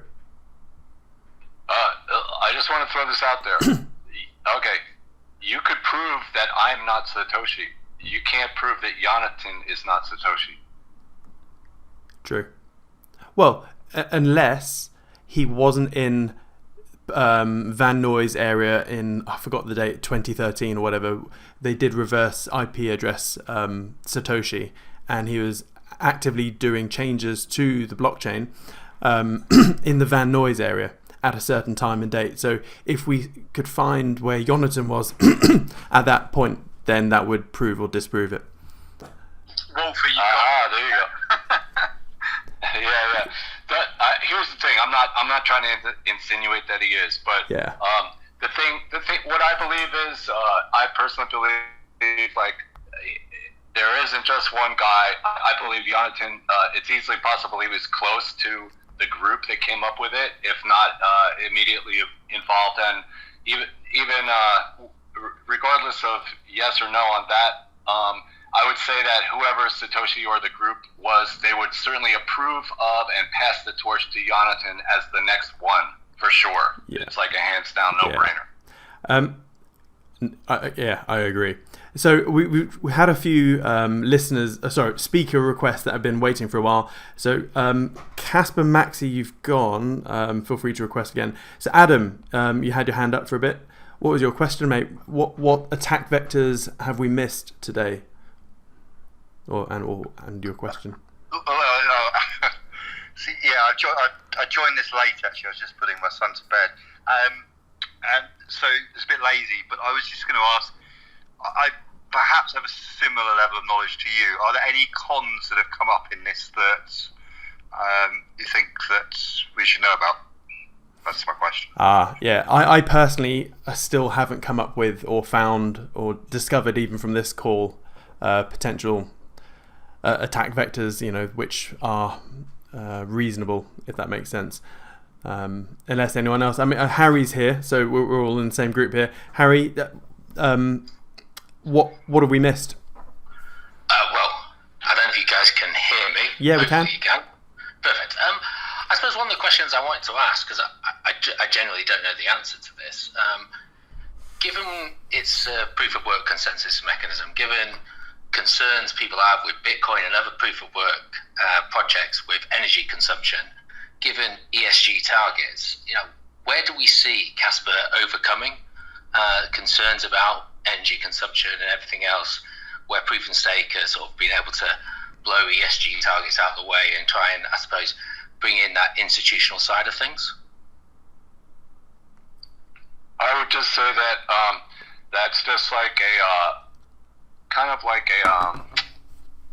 a political or a movement FUD against crypto overall, and it's kind of nonsense. Nothing I would be particularly concerned about from a personal basis. Like, I mean, why doesn't anyone complain about everything else we spend electric on? I mean, I have air conditioners going all day in my house and my office. No one complains about that. Banks, how much electric do banks use? A lot. How much do data centers that house, proof of stake servers use? A lot. So everything takes energy. So, like, join the club. Who cares? That's what I think. What are your thoughts, Jim, on that question? Yeah, no, definitely. I mean, it comes down to if you see a decentralized, permissionless ledger that is scalable as something that's valuable in the world, because that's what it is, the ability to trustlessly transact without any middlemen, to move between countries without needing to move anything physically, potentially only memorizing your seed phrase in your head, etc., or all the reasons why crypto technology is valuable. And then you think about all the things that require energy that are really useless. Think about the amount of energy that's used in just vampire energy, your toaster oven that's plugged into the wall 24/7 that you only use for 10 minutes in the morning when you toast your bread, or whatever, things like that are just constantly drawing energy that you don't even use throughout the day, versus a blockchain that just runs, that is an investment vehicle that appreciates in value, that allows you to move money across borders instantly, and potentially someday may have some decentralized economy on top of it, that you could buy coffee in your computer browser with some stable coin running on top of Kaspa that somebody created.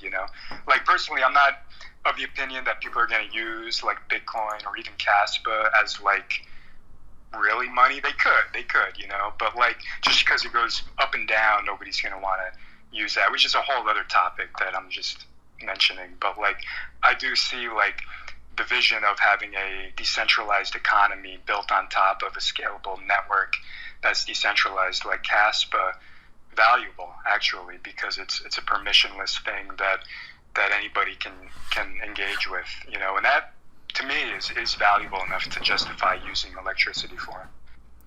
Yeah, so what Harry said is a valid concern, because as I said earlier, these days it's he who shouts the loudest and most gets the eyeballs, and that's why FUD circulates a lot faster than good news. That's why bullshit stuff like ESG from BlackRock is effectively controlling the world at the moment.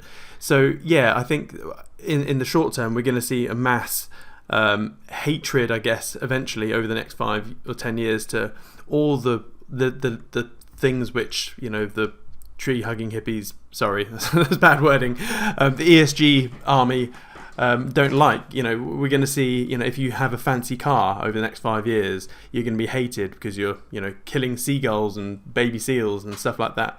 So I think there is an incoming mini scuffle or a war against proof of work stuff. But I think when you properly look into it, it's the whole gold market, gold mining, the whole gold industry still uses more energy than Bitcoin.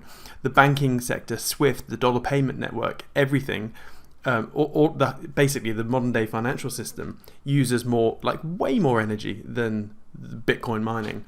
Now, KAS in itself is way more efficient than the Bitcoin network, but it's actually a positive. So there are ways that you can turn proof of work systems into actual carbon negative systems. So for example, if you remove methane is something like 60 times more greenhouse I think it's about 60 times more greenhouse effects than just removing carbon. And so what a lot of Bitcoin miners are doing is using methane flaring as its source. So if you do that, you're not carbon neutral, you're carbon negative. So what I see coming in again in the near future is that all or most miners will be using green energy, if not methane flaring, which is even better. And so that argument basically dies on its head when all Bitcoin mining or all Kaspa mining is completely renewable, and it won't be just a waste of usage. So what's happening with a lot of green mining projects is that they'll go out and build a massive wind farm or something, but they won't put 100% of the energy derived from that into mining. It's normally about 50%. So what happens is 50% of the energy derived from it goes into mining, so that's great. And then the other 50% is given back to that local area, the local energy grid, etc. So it's a win-win, and that's how they're getting planning permission for stuff like that, because it is legitimately a win-win. And I mean, eventually, as space tech gets better, I don't see any crypto mining happening on Earth. I mean, I'm probably talking 20, 30 years in the future, but you could legitimately have ASICs floating in space that have uninterrupted solar powering from the sun, which is a massive fusion reactor that turns up every day. So, but yeah, in the short term, I think, yeah, everyone's going to be, oh, proof of work, shit. But I think it's just the uneducated. Typically, the mass retail market will probably cotton on to stuff like that. That's just my 2 cents. Adam, did you have, before I remove you as a speaker, did you have any other questions or follow-ups? Oh, he's connecting. Stand by. No, he's gone. Okay. Who we have? Ex Bitcoin Maxi. You were waiting for a bit. What was your question, mate? Yeah. Hi guys. I'm a little bit late, so I might have missed a few things. That's but right. my biggest concern for Kaspa is just to do with KYC and AML. Okay. I don't know what you guys think about that, because in the business that I work in, it's like cash is just like a massive deal. Like, if you ask for a lot of money in cash, it's just treated as a drug lord. Yeah, that's just a massive headache. Like, you can't do anything with your own money. So I'm just wondering, like, how would Kaspa play out if because I'm assuming, the reason why I got so bullish on Kaspa is because it can do so many transactions simultaneously, and I think it's the only, it's a block DAG. It's the only cryptocurrency that stands a chance of actually being able to meet international demand in a real sense with instant payments.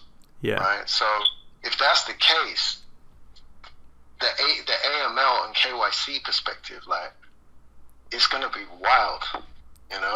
Like, how is Kaspa going to not be attacked? Yeah. So that's a layer 2 issue. So when we get into the realms of a decentralized, I don't know, housing market, so Zoopla or Zillow or Rightmove, you have a tokenized marketplace like that. There will be some sort of layer 2 where there's everyone will have a decentralized personal ID. So think of WorldCoin by OpenAI, but better, and not a shit version. And so you'd give an API access to your own personal Digi ID, so to speak, which would verify your funds and whatnot. But that will be built. That will be part of a layer 2 smart contract type thing. What are your thoughts, Wolfie and Jim? Yeah, in general, there wouldn't be a KYC on the block DAG ever. There's this bridge between the universe of decentralized and crypto, and then the traditional business and the finance world that's already existing. So we meet somewhere in the middle, and we do our best with the compliance departments from institutions and exchanges and other types of platforms to ease their fears. They don't usually so this isn't exactly what you're talking about, but I'll just let you know that they want a person to sign a contract, or they want to know why like a person like me, they want me to show authority that I'm able to sign on the behalf of Kaspa, right? And then I have to explain to them that there is no entity anywhere in, there's no legal entity for Kaspa any place on the globe, right? But I would be authorized, if there was anything to authorize from, to sign a contract or an agreement on the behalf of Kaspa. So it's funny. So you just have to meet in the middle. So Kaspa itself is not going to have KYC. There's never going to be the Kaspa wallet where you have to show your driver's license and scan it into the block DAG or anything like that. That's 0% chance of happening. But at the other end, like what Siam K was describing, if you want to buy a house with Kaspa on a decentralized housing thing, when your coins show up at the address to pay for the house, you're going to have to show that you're really the guy who's supposed to own the house or whatever it is. Yeah, so it'll be just like normal, just like anything else. You order something online at the store, and then when you go and you pick it up, sometimes you have to prove you are who you say you are to walk out of the door with the bag of groceries or the dinner or whatever, right? Yeah. Did you have anything to add on that, Wolfie? Yeah, I'm not sure if he meant like KYC on the blockchain or BlockDAG. Did you mean like actually on Kaspa, or did you mean just at like on and off ramps? No. What it is that like KYC and AML is a completely different world to the decentralized cryptocurrency world. So I was just wondering when Kaspa, because Kaspa can meet real world demand, right? Or it will be able to, especially after the DAG-Knight upgrade and everything.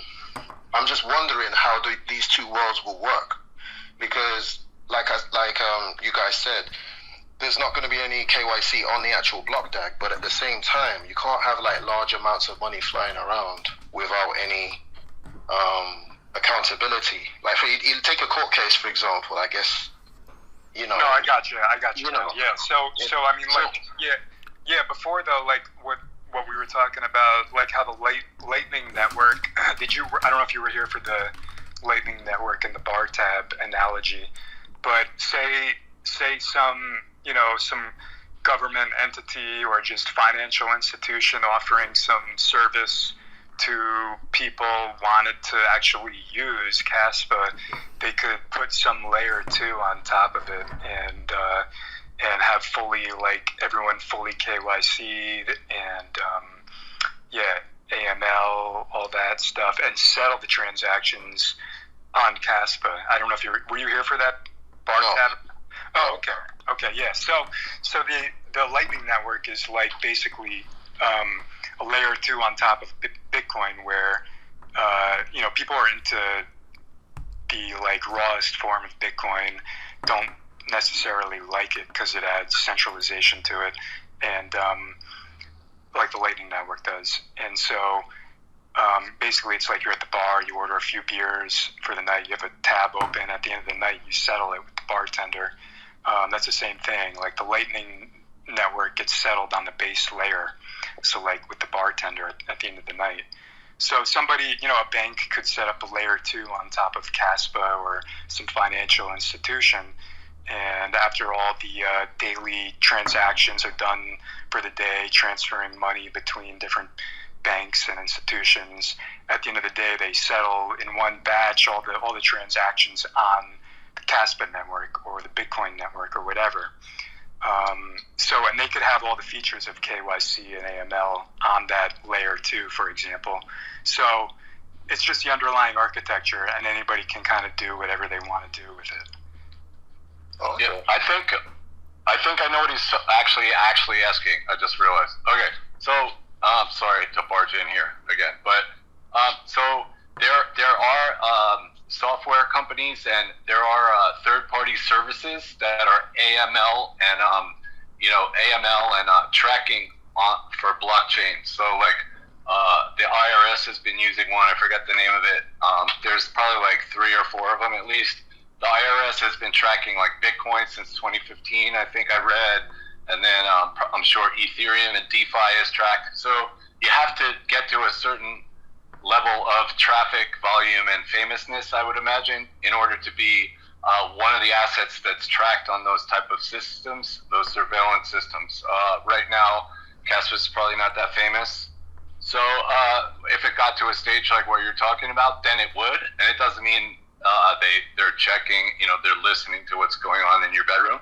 But I think they're pretty much looking for very large foreign addresses that are, moving crazy amounts, and it could be for oil or guns or some crazy stuff that you read about in the news. But it's not really a concern. I mean, it's just part of real life, and dealing with, powers of government and money is just kind of normal. Yeah, and also your question is actually has a nice spin-off question as well, because as you know, the US is exercising choke point 2.0, where they're basically just going after the on and off ramps. So it's every day it's getting harder and harder to get your fiat into some sort of centralized exchange to then get it into the crypto world. So yeah, your AML CTC question will be valid for the on and off ramps, but yeah, as Jim said, there are new sort of projects coming online which will help on and off ramps, where you can just send your KAS and send your GBP to a wallet of some sort. or bank account, and then you get KAS in return. But the spin-off thing, which I just thought of, is that one of the negatives or the cons which we haven't spoken to today, which I think is a bit of a moot point, was the 3-day block history. So part of the pruning mechanism with Kaspa is that in order to keep the block size, not the block size, the block data chain low, is that it prunes the blockchain after 3 days. Everything after that is gone. But and so there could be an issue where proof of funds or the origination of funds would be an issue, especially if you're like, let's say, a court case. It's like, well, where did this, where are the transactions of this KAS and this wallet, blah blah blah. But that's now a moot point because the dev team have now got archival nodes, so they've got the whole backlog history from day one, in order to prove that there wasn't a secret speed mine or whatever. And so they're going to maintain these archival nodes. So it's a bit of a moot point, so just in case anyone else was worrying about this 3-day block history pruning. But doesn't the archival nodes add centralization in any capacity? No, it's just storing data. It's not part of the DAG or the Ghost DAG. It's just there. If anyone wants to interrogate it, they can get just download a CSV. I don't think it'll be a CSV, but it's not part of the actual Ghost DAG, but it's just there if anyone needs it. Okay, so all the answers were really good answers, by the way, and. So what I'm hearing is that it's not even an issue, really. Kaspa will be able to be compatible with the centralized world without becoming centralized itself, right? Yeah, it's all about whoever builds on top of Kaspa. It's the issue for them. Like if I wanted to set up an exchange, AML, so anti-money laundering and counter-terrorism checks, etc., would be my issue. It's got nothing to do with Kaspa. So, but yeah, it's a good question, mate. And I think that Kaspa would even be attractive to, like Wolfie said, BlackRock type entities that want to increase like efficiency in the markets and have instant transactions for settlements across borders in the world and all that. So Kaspa would be, quicker to move money around, and time is money. So if they could transact quicker at the end of the day or whatever they're doing, I don't even know what that world is completely like, but I'm sure that compared to Bitcoin's speed, for them choosing something quick to settle on would be more attractive. So they could theoretically build on top of Kaspa and add some sort of second layer, and they could have AML and KYC type stuff going on for all their clients. Exactly. I mean, when DAG Knight's released, etc., I mean, it completely nullifies the existence of Ripple, for example, and any interbank transfer protocols. So, for example, the reason Ripple's doing well and well, it's not doing well, but the reason why the concept around it is important, because if you take a billionaire or a massive company or a bank and you're going to send $1 billion or more cross borders, it's T+3 plus maybe 25 basis points. So there is a currency exchange fee of, let's say, 25 to 50 basis points, which is millions, by the way, if you're sending billions, and it's T+3. They have to wait 3 days for finality. So this is why Bitcoin became very big in, I guess, the billionaire worlds, because you get block finality or transaction finality in 15 minutes. Whereas with Kaspa, you could basically send unlimited amounts of money instantly with 10-second finality.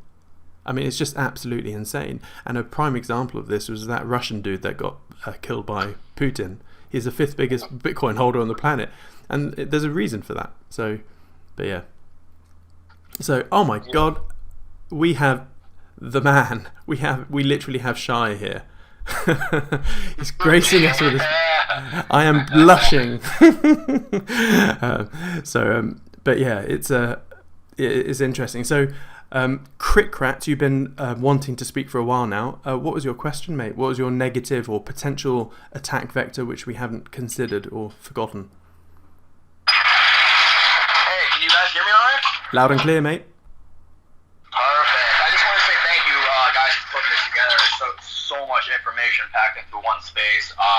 But my main question is, and I actually, because all I hear on or read on Twitter or Reddit is people always trying to compare Kaspa to Kadena all the time. Like, that's like the one comparison that I see, like, more than anything. And I know that Kadena has the chain web protocol, but I know it wasn't fairly launched like Kaspa. There was ICO.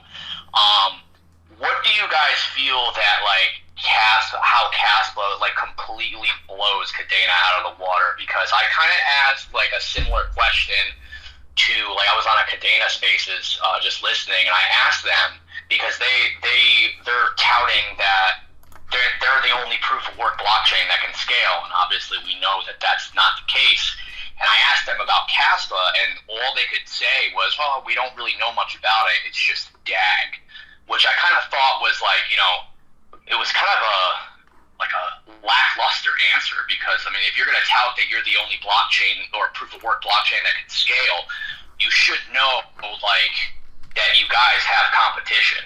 Like, so I was just wondering what you guys see that will, like, completely put them, like, leave them in the dust. Who wants to take that? Wolfie, Jim?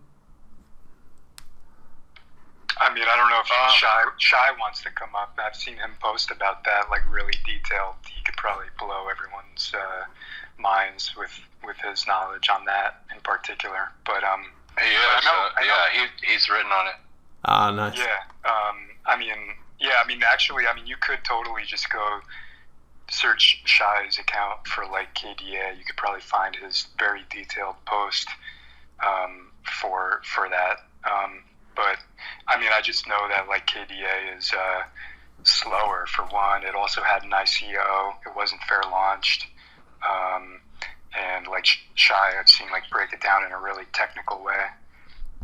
Yeah, in a nutshell, like if you've ever had a car that went into limp mode, when, like, the computer that controls the engine, like the ECU, it senses some problem and it goes really slower just so you can make it home or to the repair shop.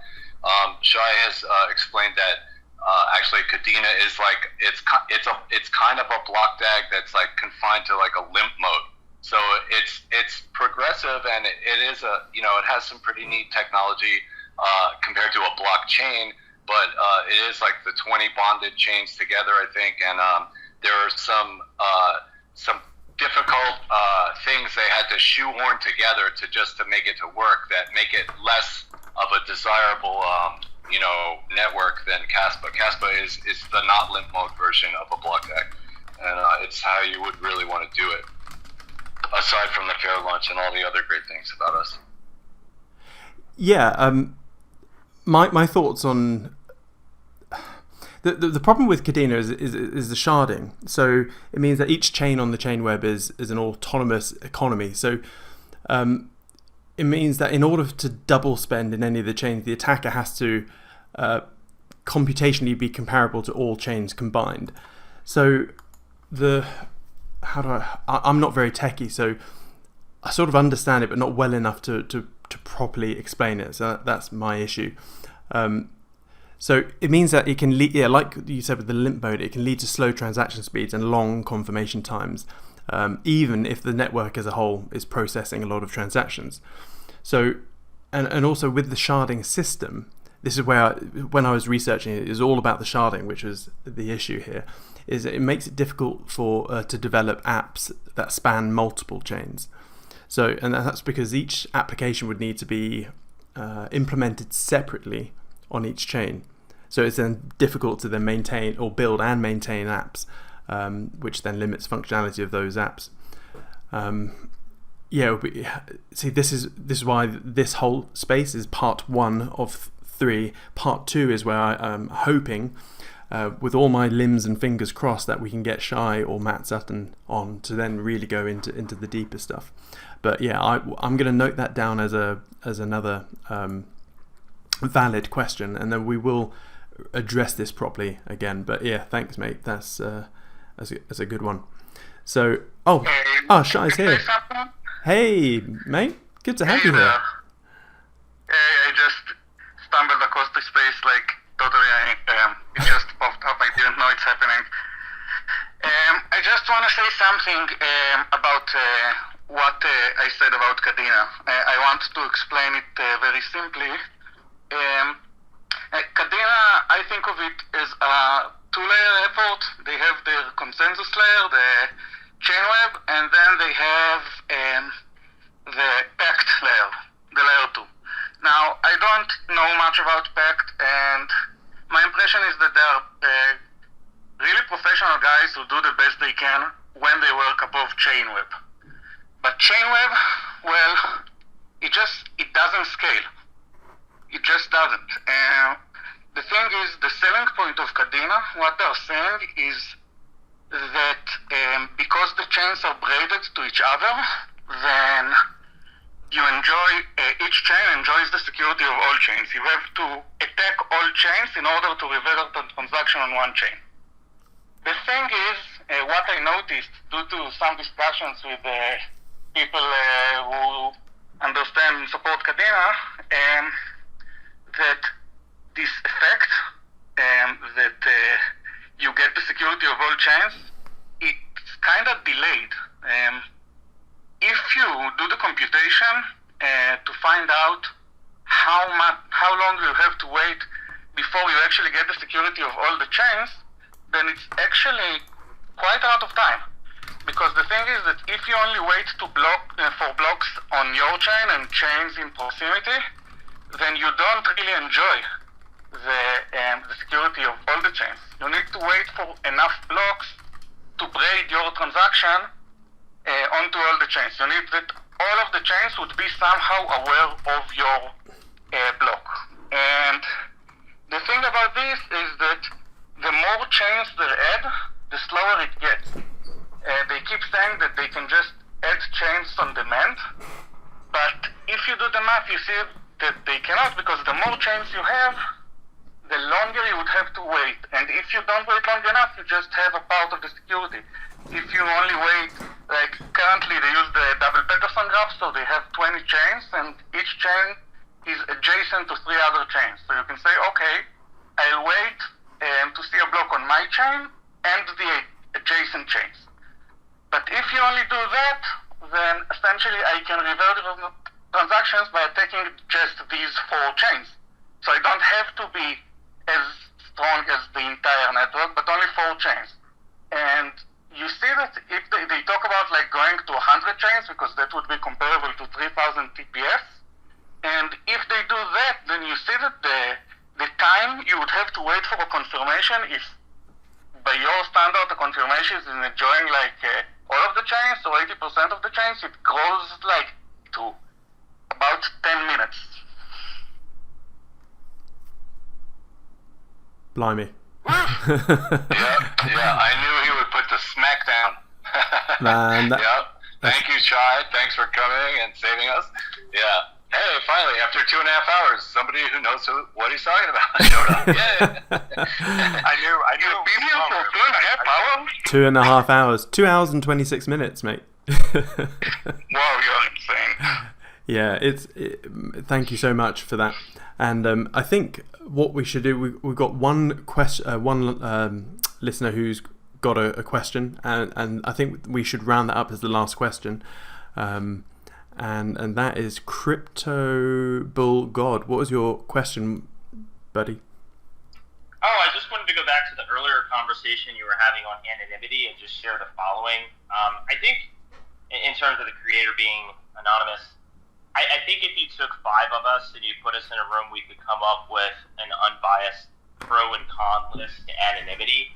I think it's a good kind of conversation, but the question I would ask at the end of the day is, if you have a project that is pretty widely adopted and decentralized in nature, does it really matter?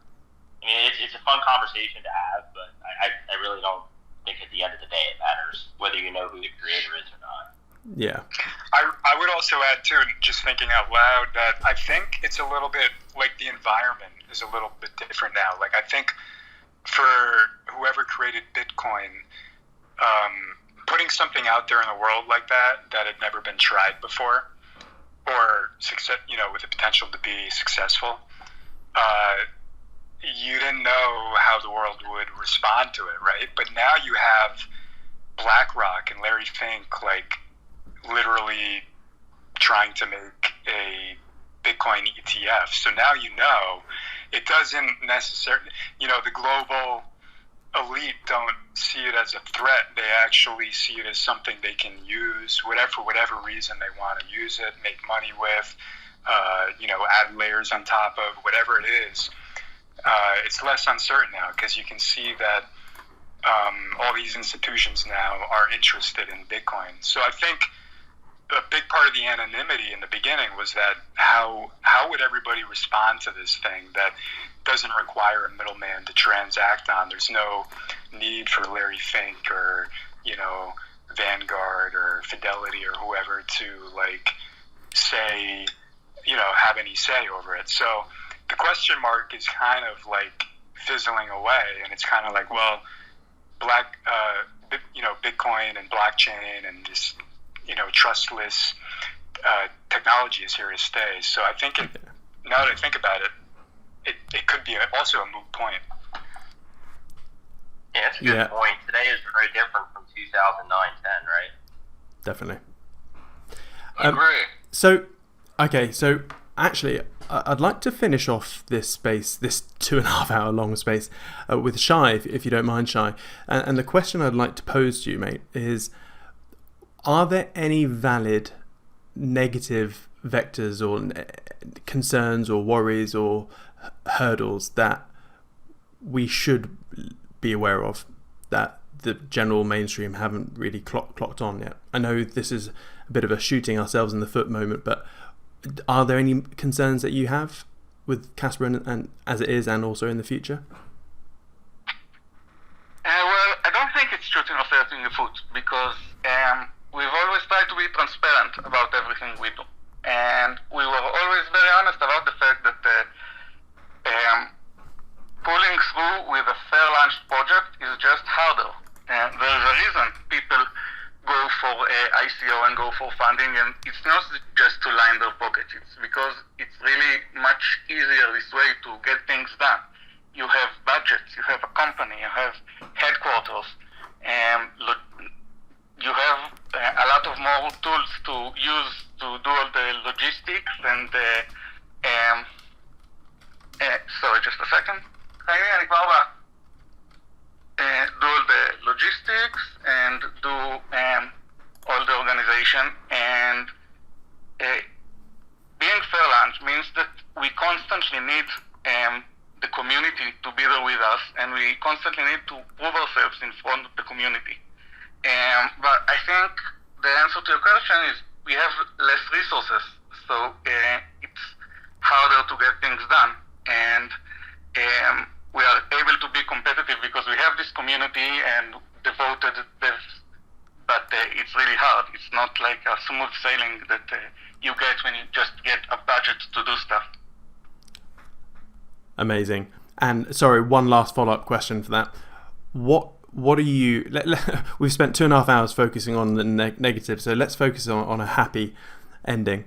What one or two things are you most excited and bullish about with Kaspa?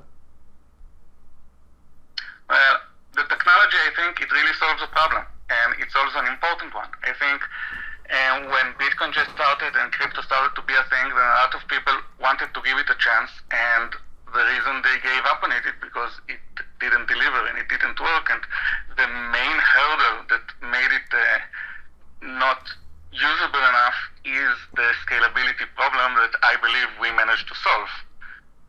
So this is why I initially got into Kaspa. This, I think, is the central thing. Is we have a great community and we have great devs, and we are very thankful for that. But at the heart, we solved the problem nobody else could, and this is why Kaspa is what it is. Amazing. Shai, thank you so much for the lovely ending, and also a big shout out to Wolfie and Jim for tonight with your time. It's been much appreciated, guys. Excellent. Hey, thanks a lot, man. You're a gracious host, and your accent is fantastic. It's quite an elegant way. Your speech just sounds like we're already on TV, so it makes me feel really comfortable. I appreciate that. Yeah, your questions are fantastic. Also, really sharp. Yeah, you're great. Man. Well, thank you. Yeah, this was super good. I think it was really well thought out and gave a ton of information jam-packed into what has it been now, 2.5 hours. So hopefully, I'm glad this was recorded, and hopefully people can listen back to this and share it around. Yeah, I'm going to try and find some sort of AI video tool to get the timestamp and transcript for this, because it's going to be a bit of a chore. So, well, thank you everyone for being here. I'll put out the recording and the timestamps, etc. as soon as I can. And thanks everyone for your time. It's very much appreciated, and I look forward to the next one. Cool. Sure. Yeah, I bet next Friday let's have a mini one maybe. That would be fun, right? Just like a 2-hour one. Yeah. We'll trim it down a little. Yeah. Nice one. Cool. Right. Hey, everybody have a great weekend. Thank you for coming up. Lovely. Have a good one, folks. Toodles. Take care. Bye-bye. Yeah.